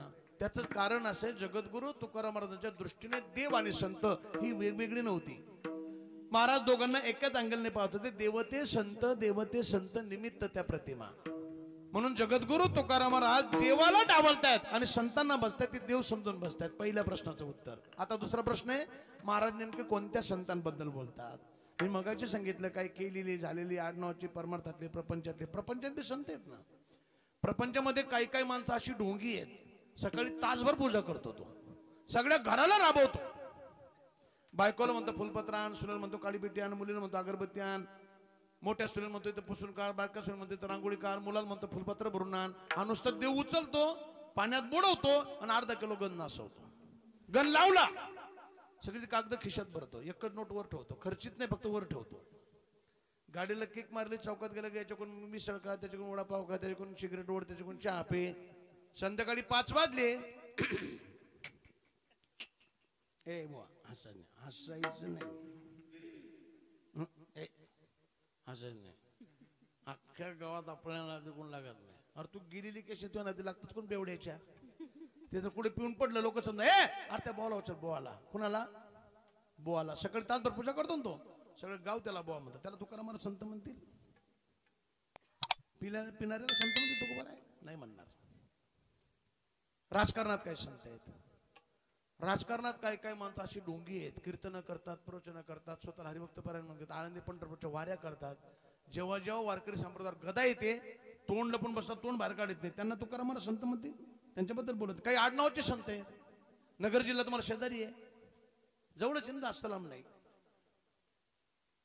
नगर जिल्ह्यात एक गाव आहे, अर्ध्या गावाचं आडनाव संत आहे. अर्ध्या गावाचं आडनाव संत. अजून सुद्धा त्या गावात कोणत्या महाराजाचं कीर्तन झालेलं मला आठवत नाही. आडनाव संत. खाली नंदुरबार जिल्हा आहे, त्या नंदुरबार जिल्ह्यात एक गाव आहे, आरती तर 100% लोक त्या गावातले वैष्णव आडनावाचे आहेत. तिथला तहसीलदार माझा मित्र होता नंदुरबारचा, आता बदली झाली त्यांची. सुभाष दळवी त्यांचं नाव. मी एक दिवशी सहज त्यांना फोन लावला, दळवी साहेब कुठे आहात तुम्ही? महाराज मी वैष्णवांच्या गावाला आहे. म्हणलं पंढरपूरला गेला काय? म्हणे महाराज माझ्या बघत एक गाव आहे, तिथे 100% लोक वैष्णव आडनावाचे आहेत. साहेब म्हणलं मग सगळे माळकरी असतील? ते म्हणे महाराज एकादशीच्या दिवशी सुद्धा 3-3 बकरे कापले जातात. आडनाव वैष्णव. नावासारखी माणसं वागतच काय, नावाच्या विरोधात वागतात. नाव प्रकाश, त्याला दिवसा बॅटरी दाखवावं लागतं, भाऊ इकडून चाल. नाव प्रकाश. नाव गंगाधर, अंगुण नाही महिनाभर. हा नाव शांताबाई, इथले नाही आमच्या तिकडची. नाव शांताबाई, नणावर भांडते कशी कुत्र्याची आई, इथली नाही तिकडची. नाव सुलोचना, पाहते मुंबई पुन्हा. जिलेबीकडे पाहते पिढ्याचा भाव विचारते, एक डोळा हेकणार किधर बी देखना. आडनाव बद्दल महाराज बोलत नाहीत. आणि एक सांगू, संत आपल्या घरी आलेत, आशीर्वाद देऊन गेलेत, गप्पा मारून गेलेत. एखाद्या संताचा आपल्या कुळात जन्म झाला, पण हे संतच होते हे कळण्यासाठी सुद्धा भाग्य लागतं. कुणाला कळली संत आतापर्यंत? जेवढी जेवढी संत होऊन गेली, समाजाने त्यांना त्रासच दिला. गेल्यानंतर लक्षात आलं की संत होती. छत्रपती शिवाजी महाराजांना सुद्धा टीका करणारे काही अवलादीची महाराष्ट्रात आहेत. तुकोबारांच्या विरोधात आजही बोलणारे काही हरामखोर महाराष्ट्रात आहेत. बाहेरच्या राज्यातली, बाहेरच्या देशातली सोडून द्या. ज्ञानोबारांच्या, तुकोबारांच्या, छत्रपती शिवाजी महाराजांच्या एवढ्या जीवनावर जर टीका करणारी ही मंडळी आहेत, तर बाकीच्यांना काय लागू पडणार आहे? जिथे आज माणसाला नीट चालता येत नाही, पायी अशा डोंगर दऱ्यात रात्री बेरात्री घोडदौड करून मावळ्यांचा, मुठभर मावळ्यांचा सोबत म्हणजे सोबत घेऊन या समाजाचं संरक्षण करण्यासाठी माझा राजा लढला, त्याच्यावर टीका होते. बाकीचे धर्मातले लोक पहा, त्यांच्या धर्मावर किती निष्ठा असतात ती. आपल्या लोकांना काय झालं काय, बाकीची नाही, आपली कुत्री जास्त बघतायत सध्या. बाकीची घाबरतात, त्यांना माहिती मारून टाकतील आपल्याला, पण आपली घाईघाई करत नाही बोलायची, प्युअर तोंड सुख घेतात. आणि ते बोलून मोकळे होतात मीडिया समोर, इकडे तिकडे, नंतर लपून बसतात. त्यापेक्षा पुढे जाऊन सांगेल तुकोबारा इतके निष्ठावान, तुकोबारा देवाला दम भरतात. देवा तुम्ही जरी म्हणत असला याला संत म्हणा, तर हे जमणार नाही. तुम्हाला काय माझं वाटोळं करा, करिष्यते देवा करी माझे सुखे, परिमी त्याशी मुखे न म्हणे संत. महाराज मग नेमकं तुमच्या दृष्टीने कोण संत आहे? महाराज म्हणतात संत कोण आमच्या दृष्टीने सांगू तुम्हाला, निळोबारांचा अभंग आहे. तेची संत, तेची संत, तेची संत, तेची संत,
सतत नामस्मरण करतात महाराज म्हणतात आम्ही त्यांना संत म्हणतो. त्या संतांबद्दल महाराज बोलतात. दुसऱ्या प्रश्नाचं उत्तर. आता तिसरा प्रश्न आहे, महाराज नेमके कोणते उपकार मानतात. मी मगाशी 3 प्रकार पडलेत. काय फिटतात, काय फेडण्याची गरज नाही, काही फिटत नाही. कोणते उपकार फेडण्याची आवश्यकता नाही. प्रत्येक गावात ग्रामपंचायत सदस्य, सरपंच, पंचायत समिती सदस्य, झेडपी सदस्य, आमदार, खासदार, मंत्री, कॅबिनेट दर्जाचा मंत्री, राज्यमंत्री, केंद्र मंत्री, ही मंडळी आपापल्या मतदारसंघात विकास कामे करतात. त्यांना करावीच लागतात. निधी मिळतो, खर्च करायला लागतो, लोकांनी निवडून दिलेलं असतं. एक माणूस उठला, महाराज आमच्या साहेबाचे आमच्या गावावर इतके उपकार आहे, आम्ही मेलो तरी फिटणार नाही. साहेबांनी घरची जमीन विकली का? हा, जनतेचा पैसा जनतेसाठी खर्च केला. या उपकारांना फेडण्याची आवश्यकता नाही, कर्तव्य म्हणून केलेले उपकार आहेत. प्रकार दुसरा, प्रयत्नांनी काय उपकार फेडतात. समजा हा पखवाजा माझ्या कीर्तनात अगदी जीव तुडून पखवाज वाजवतोय. उद्या त्याचा आला फोन, बाबा माझ्या गावात एक सेवा कीर्तनाची घ्या, मला तारीख आहे, महत्वाची तारीख आहे, जाता येत नाही. पण त्याला सांगितलं, बाळा मला येता येत नाही, मी कीर्तनकार दुसरा पाठवून देतो, वाटल्यास मी 5 मिनिटं शेवट हजेरीला चाल म्हणण्यापुरतं येऊन, तरी त्याला समाधान. काही कोय ना, हे आम्ही असं अनेक उदाहरणं देता येतील मला. किंवा उदाहरण देतो तुम्ही बघा, तुमच्या मुलीचं लग्न आहे समजा, तुमच्या मुलीच्या लग्नात समजा लक्ष्मण तात्याने दिले 5 लाख, तुम्हाला देणार तर नाही ते, पण समजा दिले समजा त्यांनी 5 लाख. तुमच्याकडे त्यांच्या नातीचं लग्न निघालं, मुलींचं तर झालं, त्यांच्या नातीचं लग्न निघालं, तुमच्याकडे पैसे नाही, तुम्ही तांदूळ टाकायला जरी हजर राहिलात तरी त्यांना समाधान होतं. काही काय ना, माणूस माझ्या नातीच्या लग्नाला हजर आहे म्हणजे केलेल्या उपकारातून उतराई होता येतं. प्रयत्नांनी फिटतात काही उपकार. आणि काही उपकार असे आहेत, तुम्ही किती प्रयत्न करा उपकार फिटतच नाहीत. अशा अनेक उपकार सांगता येतील. मी त्रोटक तुमच्यापुढे वेळ नाही आपल्याला, त्रोटक उपकार तुमच्यापुढे मांडतो मी. पहिले उपकार आपल्यावर भगवान परमात्म्याचे आहेत. ज्या भगवान परमात्म्याने सुंदर शरीर दिले. शरीर म्हणजे सर्वसामान्य नाही, ऍडव्हान्स टेक्नॉलॉजी आहे. गाड्याच्या कंपन्या कोणत्या असू द्या, इंजिन मध्ये पत्रातच फरक आहे. टायराच्या जागेवर टायर आहे, स्टेरिंगच्या जागेवर स्टेरिंग आहे. फ्युचर मध्ये थोडा बदल आहे. पण देवाची company, he company Sant and Vishnu company, आणि संत अँड विष्णू कंपनीचं हे जे प्रोडक्शन आहे हे टोटल वेगळं आहे. प्रत्येक मॉडेल वेगळे, एकासारखं एक नाहीच. आवाजात फरक, डोळ्यात फरक, नाकात फरक, सायलेन्सर वेगळं, टायर वेगळी, इंजिन वेगळं, हेडलाईट वेगळी, एअर क्लिनर वेगळं, प्रत्येकाचं वेगवेगळं आहे. 84 लक्ष योनी, एका योनीत कोटी वेळा मग मनुष्य जन्म. त्याचा पुरेपूर फायदा घेतला पाहिजे. पण माणसं व्यर्थ घालवतायत. पुन्हा नाही ना, मग त्याचा फायदा घ्या ना. आणि यूज अँड थ्रो आहे, तुम्ही याचा वापर कसा करता त्याच्यावर अवलंबून आहे. काही मॉडेल इतकं सुंदर आहे, इतकं भारी आहे, 100 वर्ष दात सुद्धा पडत नाहीत. काही केस पांढरे होत नाही, काही 25 वर्षातच मात्र होऊन जाते. काय असं चालते, महाराज संपलं आपलं आता, तवा गुटके खाल्ले, महाराज काय करायचं मग, हृदय सोडून गेलं पिऊ आता तुमच्यातलंच मॉडेल आहे. मॉडेल साधं नाही आहे, rough and tough, Mahindra and Mahindra. आत्ता बी बसल्या 3 आणतो मी, ती बी पैलवान. पण जोरात गाडी धडकली, चाक मोडलं, भेटेल काय ओरिजिनल चाक? भेटल तुम्ही वर्गणी काढल्यावर? नाही. तुमच्या आमदारांनी मदत केल्यावर भेटल ओरिजिनल? खासदार कोणी तुम्हाला? परभणीचे आहेत का बॉस? चांगलं टाकला समजा त्यांनी निधी, याच्यावर भेटेल का ओरिजिनल? नहीं. उपमुख्यमंत्री मदद केल्यावर, मुख्यमंत्री, पंतप्रधान, भाई और बहनों, बेचारे महाराज 2 घंटा एक टांग पे खड़े होकर कथा कीर्तन करते हैं. हम आज शहर सरकार की ओर से ऐलान करते हैं, महाराज जी को एक टांग प्रदान करते हैं. मिलेगा? नहीं. आदर्श टाकल्यावर 2G सिस्टम, सिंचन, चारा, युरिया, कोळसा, घरकुल, महाराष्ट्र सदन, चिक्की, बिस्किट, उंदराचं औषध, 100 कोटी. अख्ख्या जगाची संपत्ती जरी एकत्रित केली, भलेच ओरिजिनल 24 कॅरेट भेटेल, पण ओरिजिनल नाही भेटणार. अशा अनमोल किमतीचे शरीर जे परमात्म्याने फुकट दिले, विनामूल्य दिले, फिरतील त्याचे उपकार? जिने आजीव दिला दान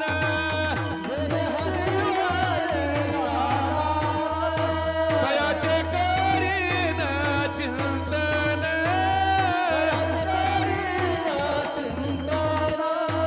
जग जीवन नारायण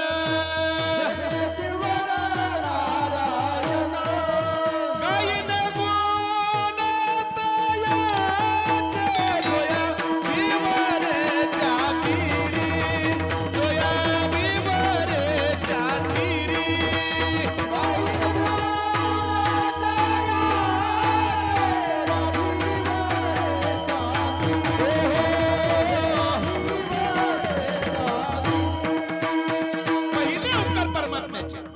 दुसरे उपकार आपल्याला पृथ्वी मातेचे कोणी बोट घालून तोडते कोणी चपला घालून तोडते कोणी वीर खाणते कोणी बोर खाणते कोणी जिशबीने खाणते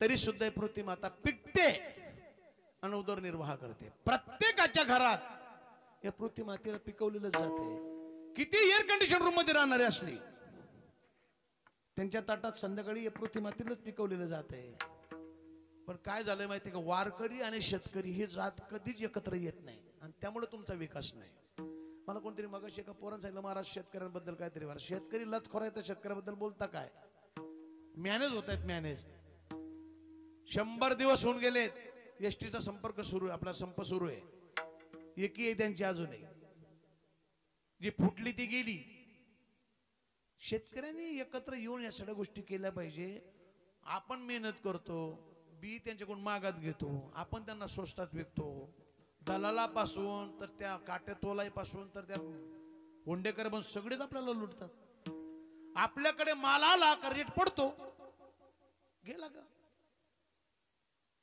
शेतकऱ्यांचं ठीक आहे माझं मत असं आहे शेतकऱ्यांचं कर्ज सरकारने बिलकुल फेडू नये फक्त शेतकऱ्यांना 2-3 गोष्टी योग्य पद्धतीने दिल्या गेल्या पाहिजे प्रत्येक शेतकऱ्याच्या बांधापर्यंत पाण्याची व्यवस्था सरकारने करावी प्रत्येकाला वीज पुरवठा पूर्ण मंजूर करून विजेची गंमत अशी झालेली आहे कारखानदार पैसे बुडवतात तरी त्यांना मोबलक लाईट आहे जो शेतकरी अन्नधान्य पिकवतो त्याला रात्रीची लाईट आहे आपण त्यांना निवडून देतोय कारण की इलेक्शनच्या टायमाला सगळ्यात मोठं पाप महापातक जर कोणतं असेल आता शिवरात्री लागेल थोड्या वेळाने मी तुम्हाला आज शपथ देऊन जाईल सगळ्यात मोठं पाप इलेक्शनचे पैसे जो घेतो ते शब्द मी कीर्तन बोलू शकत नाही इतकं मोठं पातक शास्त्रात सांगितलेलं आहे त्याचं तो टिंब टिंब खातो असं पाप आहे त्याला पण लोक त्या 2 रुपयासाठी 5 वर्ष त्याच्या खाली मिंद राहतो माणूस काम घेऊन जात नाक राहत नाही ना पण सांगायच्या कोणी या गोष्टी विठ्ठल विठ्ठल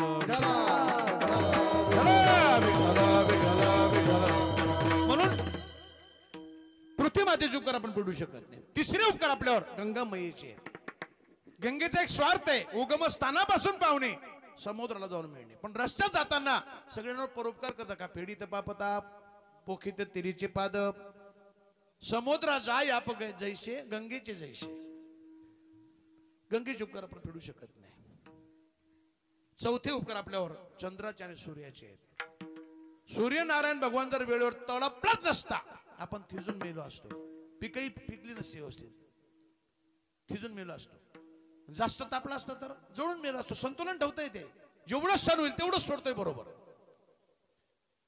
क्लायमेट निर्माण करते बरोबर पाहिजे तसं म्हणून सूर्याचे उपकार चंद्राच्या शीतल अशा प्रकाशामध्ये आपण जन्माला आल्यापासून आज तागायत वावरत आलोय कधी चंद्राने लेटर पाठवलं का एवढे वर्ष तुम्ही माझ्या प्रकाशामध्ये वावरत असून एवढ्या वर्षाचं बिल थकीत जर भरलं नाही अन्यथा तुमचं कनेक्शन कट केलं जाईल कधी आलंय लेटर कधी येईल कधीच येईल नाही ती वितरण कंपनी पहा पुरवठा वेळेवर नाही लाईट बिल उलटी पालटी नावं लाईट बिलावर चुकीची कधी कधी बिल वाढून आता माझे 5 मीटर आहेत आधी या सगळ्यांना माहिती 5 मीटर पैकी 3 मीटर असे आहेत की 3 मीटर नाव चुकीचे आहेत 1 मीटर माझं नाव लक्ष्मण आहे तर लक्ष्मण झाले लक्ष्मण 1 मीटर आडनाव पाटील आहे तर पटेल झाले 1 मीटर बायकोच्या नावावर तिचं रंजन आहे तर रजनी झाले एक कमर्शियल मीटर आहे तो एक दुसरा घरगुती 2 मी टायपिंग करून दुरुस्ती करून आणलेत म्हणून ते व्यवस्थित आहेत डॉक्युमेंटला चालतात आणि एकदा तर मला घरगुती बिल एकाच महिन्याचं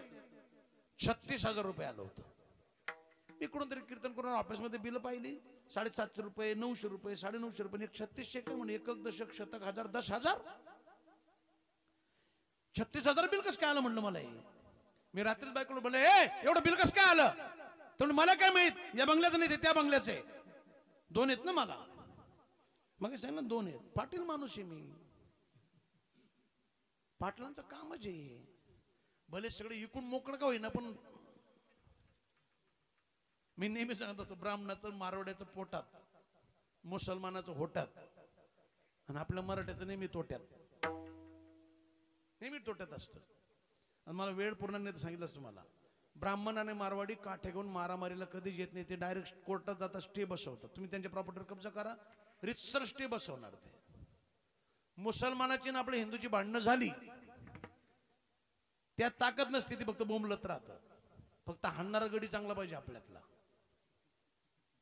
आता तो ओवीशी एवढा भोगतो तो कुत्रा, युट्यूबवर टाक असंच असं, उद्या मायावर कारवाई झाली तर. तो भोगतो ना, त्याला फक्त माझा निरोप द्या. तो म्हणला होता ना, महाराष्ट्रातले पोलीस बाजूला काढा 15 मिनिटां, मग मी दाखवतो. त्याला म्हणा, पोलीस कशाला पाहिजे तुला, तू संरक्षण काढून फक्त एकट्या पाटलाला भेट.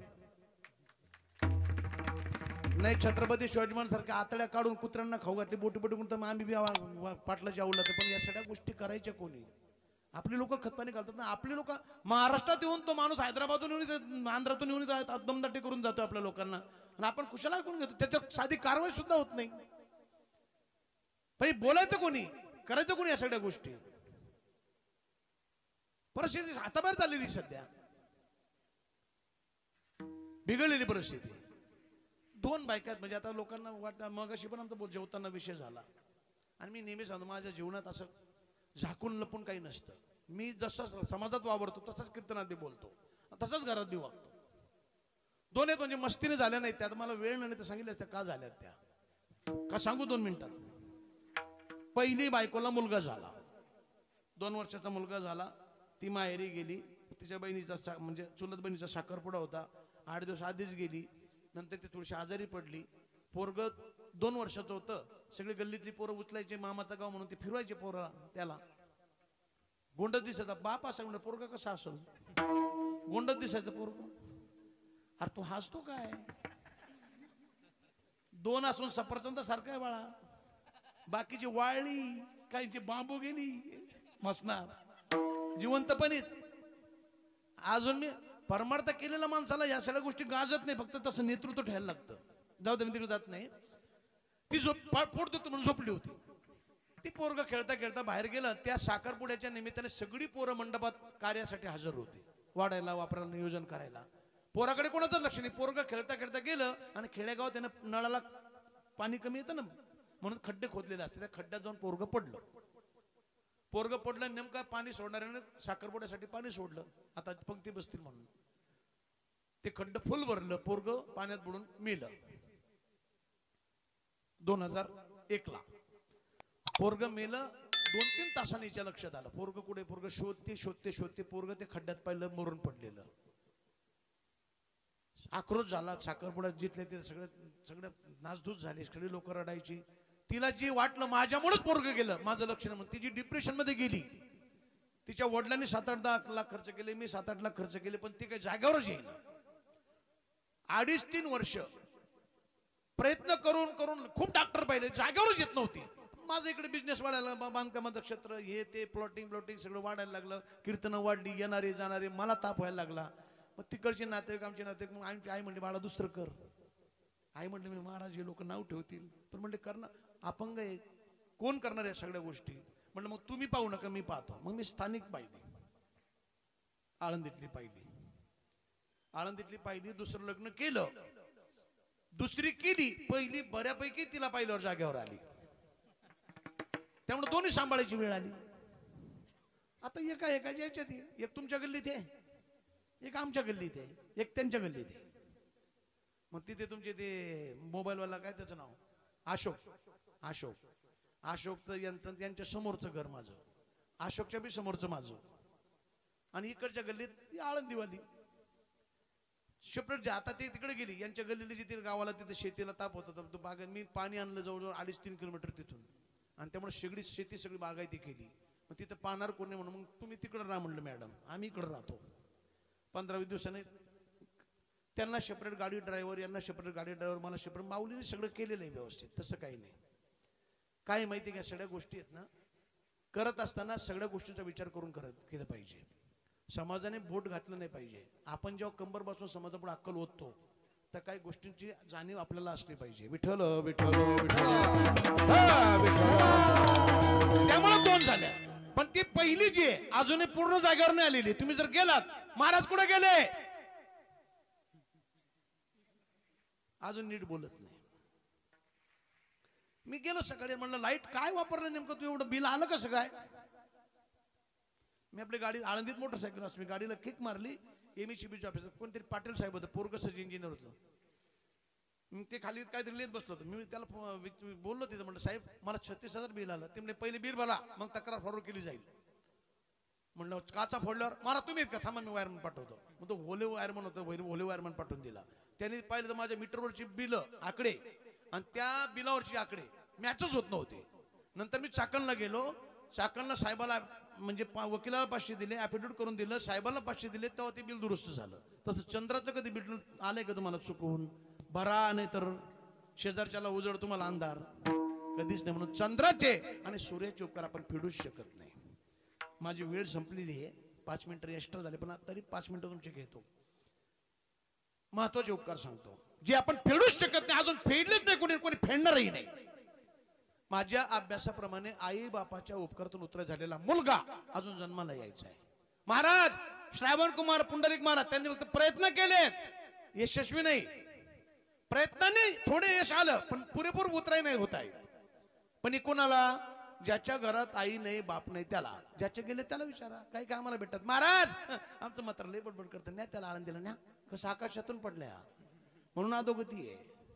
पूर्वी एवढा विकास नव्हता, एवढी लोक शिकलेली नव्हती, एवढा पगार नव्हता, एवढा पैसा नव्हता, शेती एवढी पिकत नव्हती. कधी कधी अर्धपोटी लोक झोपायची, अर्धच जेवण भेटायचं, पण पडल्या झोपी जायची, इतकं सुख होतं. आताची कंडिशन अशी आहे, एवढा विकास, एवढा पैसा, एवढे सुशिक्षित लोक आहेत, 2-2 गोळ्या घेऊन सुद्धा झोपेत नाही. त्याचं एकच कारण आहे, ज्येष्ठांचा अवमान वाढलाय. कुणाला कळली आहे, कुणाला कळला बाप. बोलताना सोपं आहे, खूप बोलतात, कीर्तनकार बोलतात, डॉक्टर बोलतात, वकील बोलतात, पुढारी बोलतात, शिक्षक बोलतात, म्हणून आई बाबाचे हाल थांबलेत. माझा आरोप आहे, ज्याचा जास्त प्रचार होतो त्याचं व्हॅल्युएशन कमी होतं. कुणाला कळली आई, कुणाला कळला बाप, बोलतात सगळे. कीर्तनकार बी आईची गाणी रोज म्हणतात. असे बरेच कीर्तनकार आईचं गाणं म्हणतात आणि आई बाप गोठ्यात ठेवतात, ते बंगल्यात राहतात. 2 मीटवायला गेलो होतो, पुढाऱ्यांना तर ठरलेलं आहे. बाईकडे काय मला माहिती, आमच्या पुण्याकडे दशकरी असली का पुढाऱ्यांची भाषणं ठरलेली असतात. माता पित्यासारखं दैवत नाही. मंडळी, स्वामी तिन्ही जगाचा, आई विना भिकारी. आपण त्यांच्या अंगाला म्हणजे आपल्या अंगाची कातडी काढावी, त्यांच्या अंगाला पायाचे पादत्र नाही बनवावे, तरी आपण उपकारातून उतर असली भाषणं ठोकतात. त्यांची तीच कंडिशन आहे. आई बापाला शिव्या काढतात, काय उपयोगी त्यांचा. काल्पनिक एखादी घटना असू द्या, शिक्षक, वकील, डॉक्टर, कीर्तनकार आणि पत्रकार, या 5 लोकांनी समाजाला दिशा देण्याचं काम करायचंय. शिक्षक मुलं घडवतात, वकील खोटं नाटक करतात, त्या सगळ्या गोष्टी जर थांबवल्या तर खोटं नाटक कोणी करणारच नाही. डॉक्टरांनी योग्य पद्धत, डॉक्टरांनी इतकं थैमान माजवलंय सध्या या कोरोनाच्या कालखंडामध्ये. मी जिथे ऍडमिट होते ते एक माळकरी डॉक्टर होते. माळकरी असल्यामुळे ती मला कबलली, म्हणे बाबा आम्ही 8 डॉक्टरांची टीम आहे आमची, आम्ही 9-10 हॉस्पिटल चालवतो, इथं 2 तास, तिथं 2 तास, तिथं 2 तास, 9-10 आम्ही 8 डॉक्टरांच्या टीमने या कोरोनाच्या कालखंडामध्ये 66 कोटी रुपये कमवले. म्हणले आम्ही 66 कोटी. कशाला म्हणतात, हा ना गोरगरिबाचाच पैसा आहे ना, जबाबदारी त्यांच्यावर बी आहे. शिक्षक असतील, पत्रकार, एखादी घटना खरी आहे पण समाजाच्या अंतकरणात विकार निर्माण करणारी घटना आहे, तुम्ही छापू नका अजिबात. तुमचा पेपर कमी लोक वाचतील वाटल्यात, पण तुम्हाला त्याचं पाप लागेल. एखादी काल्पनिक घटना आहे पण समाजाला प्रेरणादायी ठरते, मोठ्या अक्षरात छापा, त्याचं पुण्य लागेल तुम्हाला. पण या गोष्टी सांगायच्या कोणी. आता कीर्तनात हे जे गाणं अभंग नाही ते आई माझी गाणं, पण इथं भिडतं इथपर्यंत. आणि सप्ताह म्हटला का कमीत कमी 4 कीर्तन करते गाणे म्हणतात. म्हटलं पाहिजे, इथपर्यंत गेलं पाहिजे, जनजागृती झाली पाहिजे. आणि शब्द तसे इथं भिडतं ते. आई माझी मायेचा सागर दिला तिने जीवन आकार. आई माझी मायेचा सागर दिला तिने जीवन आकार. आई वडील माझे थोर, शब्द पा कसे, आई वडील माझे थोर, काय सांगू त्यांचे उपकार. जीवनाच्या वाटेवरती किती असतो त्यांचा आधार. आई माझी मायेचा सागर, काय वर्णन आहे. आपण लहान असू, माझ्यापेक्षा जी पुढची आहेत म्हणजे 55-60 वर्षाच्या ज्यांचं आता वय आहे, त्यांनी तुमचं बालपण आठवा. शेती पिकत नसायची, मोठं खटल्याचं घर असायचं, भाकरी पुरेपूर नसायच्या, सगळ्या घराला जीव घालायची. गिरणी नव्हती पिठायची, जात्यावर रात्री दळायला लागायचं. मी नाही पण असं सांगतात, माझी आई सांगायची. आईला जर काही दुखत असलं, भूक लागलेली असली तर आई सकाळी गाणं जर म्हणत नसली जात्यावर दळताना, तर असं सांगतात आजी आणि आत्या जात्यावर उभं राहायच्या आणि म्हणायच्या, ए तुझ्या नातेवाईक कोण मेलं का, गाणं का म्हणत नाही. तसंच तिने गाणं म्हणावं, तेवढं पीठ निघेल, त्याच्या भाकरी बनवाव्यात, जेवढ्यांना खाते ते उरले तर तिला मिळायची, त्यातही ती उरेल. ते आपल्या लेकरासाठी मधल्या सुटीत लेकरू येईल त्यातलं तुकडं काढून ठेवावं, शेतात जावं. आणि मधल्या सुटीत आपण जेव्हा येतो ना, झापा टाकत येतो, भूक लागलेली असते. आठवा जुना काळ, आताचा विषय नाही तो, आता तो सगळाच विषय संपलेला आहे. तिने पाहिलं बाळ माझं येते, ती बिन पादत राहण्याची, शेतातून त्या मुलाला ती भाकरी देण्यासाठी येते. काय वर्णन आहे, ऑब्झर्वेशन किती सुंदर आहे. पाहते मी तडपत्या उन्हात रख रख त्या रानात, राहिलीस तर माझ्यासाठी तू ग कष्टाच्या घामात. कधी मिळेल मुठभर घास, कधी घडे तिला उपवास. ओल्या मातीतून चालताना तुळविले काट्याचे फास. आई माझी मायेचा सागर दिला तिने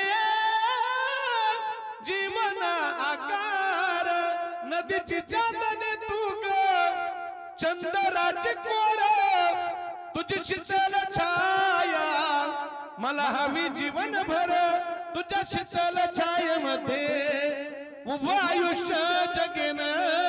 आई देवापासी मी ग पुन्हा तुला जग मागेन. आई माझी, काय वर्णन आहे या सगळ्या गोष्टी. खूप बोललं जाईल आई बापा बद्दल. बोलताना 2 दिवस पुरे एवढं भांडवल आहे, एवढं बोललं जाईल.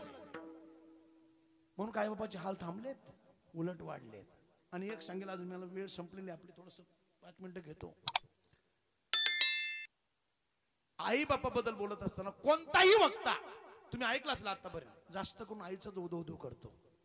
बापाबद्दल फारसं बोललं जात नाही. बाप काही नाही का आपल्या जीवनामध्ये, बापाची भूमिका काही नाही.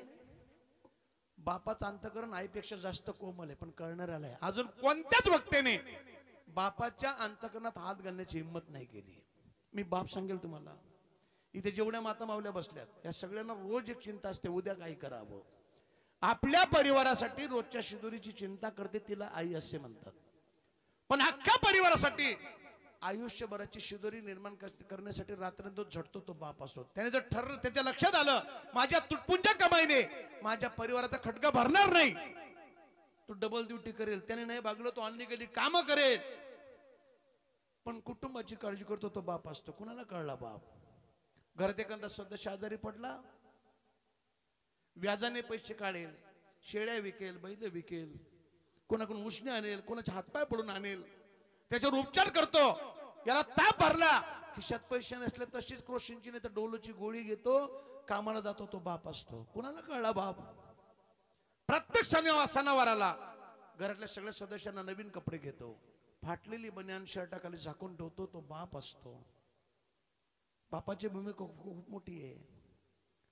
एखाद्या बापाच्या पोटी मुलगी जन्माला यावी,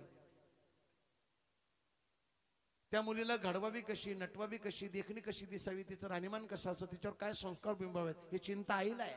पण त्या मुलीसाठी साजेल असा पती, जेणेकरून माझी मान उंचावेल असले पाहुणे शोधण्यासाठी रात्रंदिवस प्रयत्न करतो, तो बाप असतो. तुम्ही एखाद्या लग्नात गेलात ना, लग्नातलं डेकोरेशन पाहू नका, त्या नवरी मुलीच्या बापाचा चेहरा पहा. सगळा खर्च त्याचा असतो. पण मंडपात लहान लेकरू जरी प्रवेश करत असलं, गिटोर तो हात जोडून त्याच्या पुढे उभा राहतो. का? माझी ताई सुखी राहिली पाहिजे. आणि एक सांगू तुम्हाला, मुली आहेत बसलेल्या इथं, तुमचा बाप जोपर्यंत जिवंत आहे, किती गरीब असू द्या बाप, तोपर्यंत तुमचं माहेर श्रीमंत आहे समजा. बाप गेला, तुम्ही माहेराला मोकला म्हणून समजा. बापा इतकी माया मुलीवर कोणीच करू शकत नाही, कोणीच नाही. फक्त बाप कळत नाही, काही ना कळलं पाहिजे बाप. गंभीर समस्या. एवढंच नाही, लग्न लागलं आणि नवरदेवाबरोबर जाऊन नवरी आता बिदाई होते, गाडीत बसणार, दम भरून येतो त्या बापाचा, जवळ जातो. ज्या टोपीची आयुष्यभर मान राखलेला बाप, आपल्या पोरापेक्षा कमी वयाचा जावई, टोपी सकट त्याच्या मार नतमस्तक होतो. जावई बुवा, थोडा आताच्या फोडासारखी पोरगी सांभाळली मी, काही चुका होते तिच्याकडनं, नाजूक येते, काही कामं केलेली नाहीत तिने, चुकलं ना जावई बा, पोटात घाला. तुमच्या स्वाधीन पोरगी केली, जीव लावा जावई बा पोरीला माझ्या. तो प्रसंग पाहिला, आपल्या डोळ्याला धारा लागल्याशिवाय राहणार. पण हे कोणाला कळून घेणाऱ्याला आहे. पण एक आता मला वेळ नाही, तर खूप अजून पुढे जाईल, तिकडे नाही. काय होतं, आई बापाचं प्रेम एवढं जरी असलं तरी स्वार्थी आहे. आई बापा एक ठिकाणी स्वार्थ कर. आता लांब कशाला जाते तुम्ही? बाबा टोपीवाले बाबा, वारकरी बाबा, तुम्हाला मुलं किती आहेत? तुम्ही चष्म्यावाले, हा, एक मुलगा. आवडतो का तुम्हाला मुलगा? आवडतो का नाही?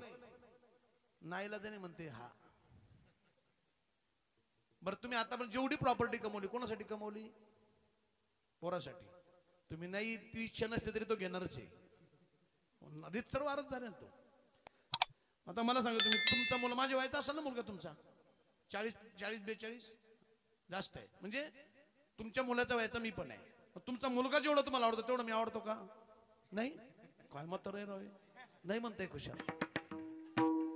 आणि तो त्यांचा दोष नाही, ते बरोबर बोलले. जेवढं आपल्या पोरावर आपण प्रेम करतो तेवढं शेजारच्या दुसऱ्याच्या पोरावर प्रेम करत नाही. आपणच नाही, देव सुद्धा नाही.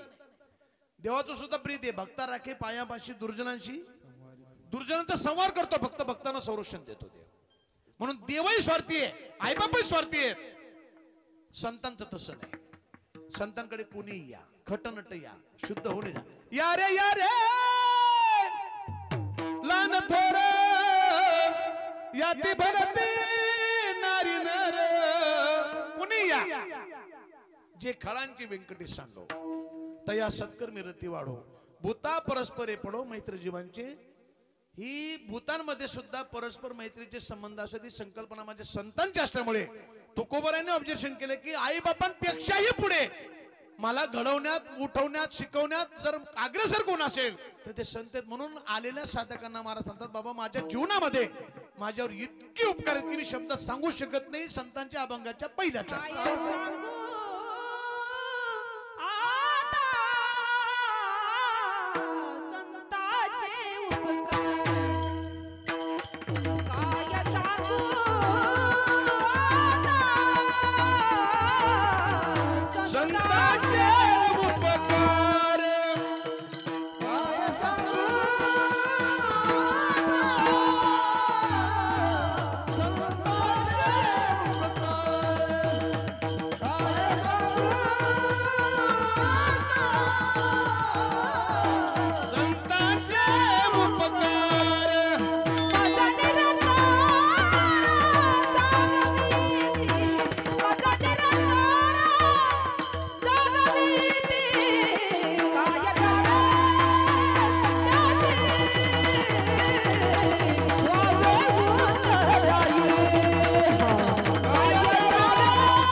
आता संतांचे उपकार मज निरंतर जागविती काय द्यावे त्याशी अभंगाच्या पहिल्या चरणात आताशी आपण घुसलोय ते बी शॉर्टकट घुसले अजून मटेरियल काढायचं यात तुकोबाराय उठले स्टुडंट डायरेक्ट असं नाही झालं काय सांगू आता जेव्हा देवाच्या सान्निध्यात तुकोबाराय बसल्या 2च मिनिटं घेतो बरोबर तुम्हाला अभंगात घालतो देवाच्या सान्निध्यात बसले आता वैकुंठ गमन होणार जे तुकोबारांचे समकालीन संत होते ते पळत आलेत महाराज एवढी योग्यता तुमची कशी वाढली आपण एकत्र खेळलो एकत्र अभ्यास केला एकत्र वावरलो तुम्ही देवाच्या सान्निध्यात तुकोबार म्हणणार माझी काय लायकी माझं पामर आहे काय थोरपण पायीची वाहन महाराज मग अरे संतांनी केलेले प्रेम महाराज संत नाही देवाजवळ बसले तुम्ही बसले बाबा जरी मी देवाजवळ बसलेलो असलो तरी संतांनी केलेलं प्रेम आहे संतांनी प्रतिनिधित्व दिले महाराज असं काय केलंय लहानपणापासून बोटाला धरून परमार्थ शिकवण्याचं काम संतांनी केलं त्यातल्या त्यात मी जर भागलो शिनलो थकलो अक्षरशः देवाने मला संतांनी मला कडे उचलून घेतले भागली आहे माझं वाहतील कडी त्यांचे आणि एवढंच नाही इतकं दिले कल्पतरूपेक्षा जास्त दिले या संतांचे हे देणी कल्पतरू होणे दोन्ही महाराज म्हणतात त्यापेक्षा पुढे जातो महाराज असं काय केलं हो संत काय केलंय महाराज म्हणतात शब्दच पुरत नाही वर्णनच करता येत नाही पण केलंय काय मज निरंतर जागविती मज निरंतर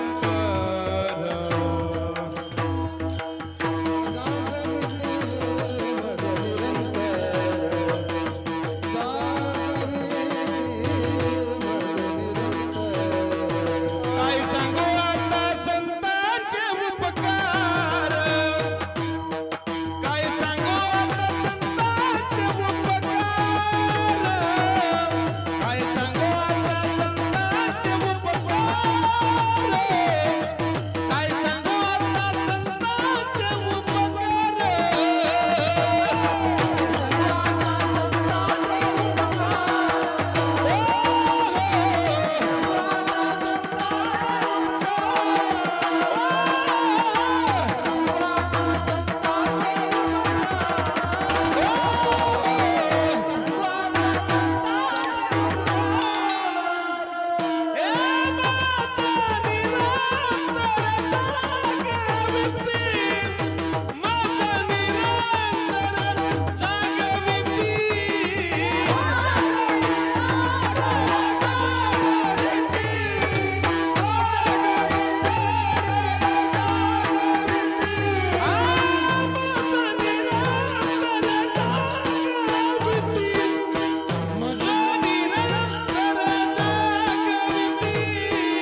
काय सांगू आता संतांचे उपकार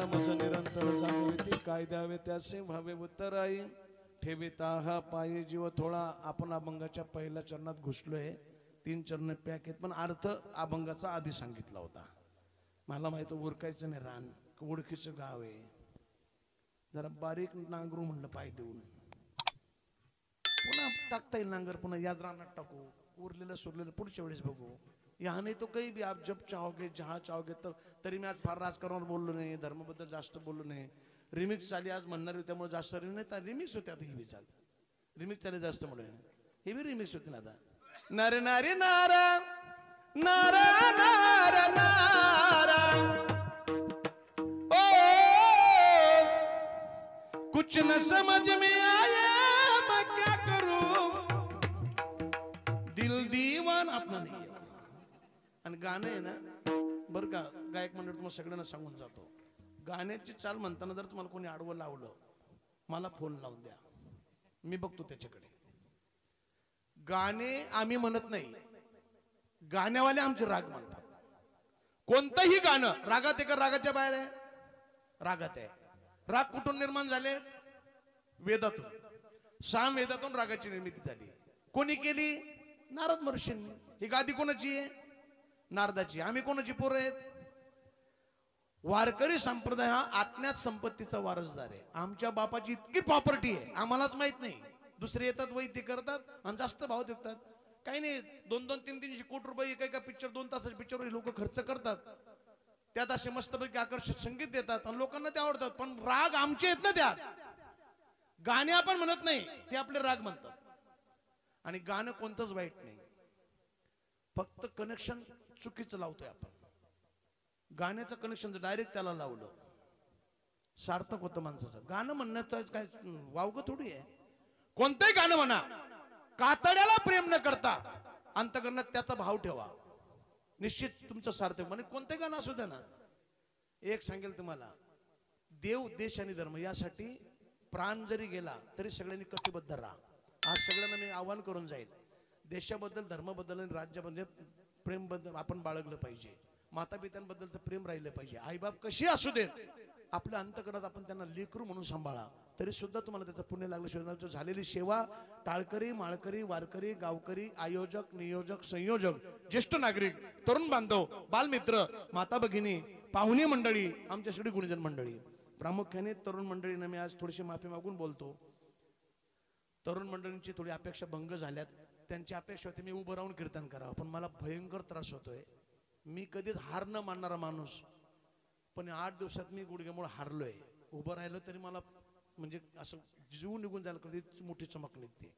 त्यामुळे तुमच्या पुढे दिलगिरी व्यक्त करतो. परत एकदा, आज झाला गुडघा चांगला तर नेक्स्ट टाइम बघू का तरी, मग बघू परत कसं वाजवत. मी आज बसून होतो म्हणून तुम्ही जरा जास्त उड्या हाणल्या, थोडा जास्त वेळ घेतला, त्याबद्दल टाळकरी मंडळाची एकदा पुढे दिलगिरी व्यक्त करतो. आजच्या सेवेला पूर्ण विराम देतो. आज बरीच लांबून लांबून मंडळी या ठिकाणी आलेली आहेत. सगळ्यांचा परिचय नाहीये, पण प्रामुख्याने आमच्या आळंदीकर काही मंडळी आहेत जे तुमच्याच गावातले राहणारे आहेत, वादक आहेत. मला वाटतं हे राम महाराजांचंच, काजळी महाराजांचं परंपरा असेल नाही वाजवायची. दासोपंत स्वामीकडून, दासोपंत स्वामी असतील, केशव महाराज आणि राम महाराज, ते तिघांचं जास्त करून वातावरण आहे.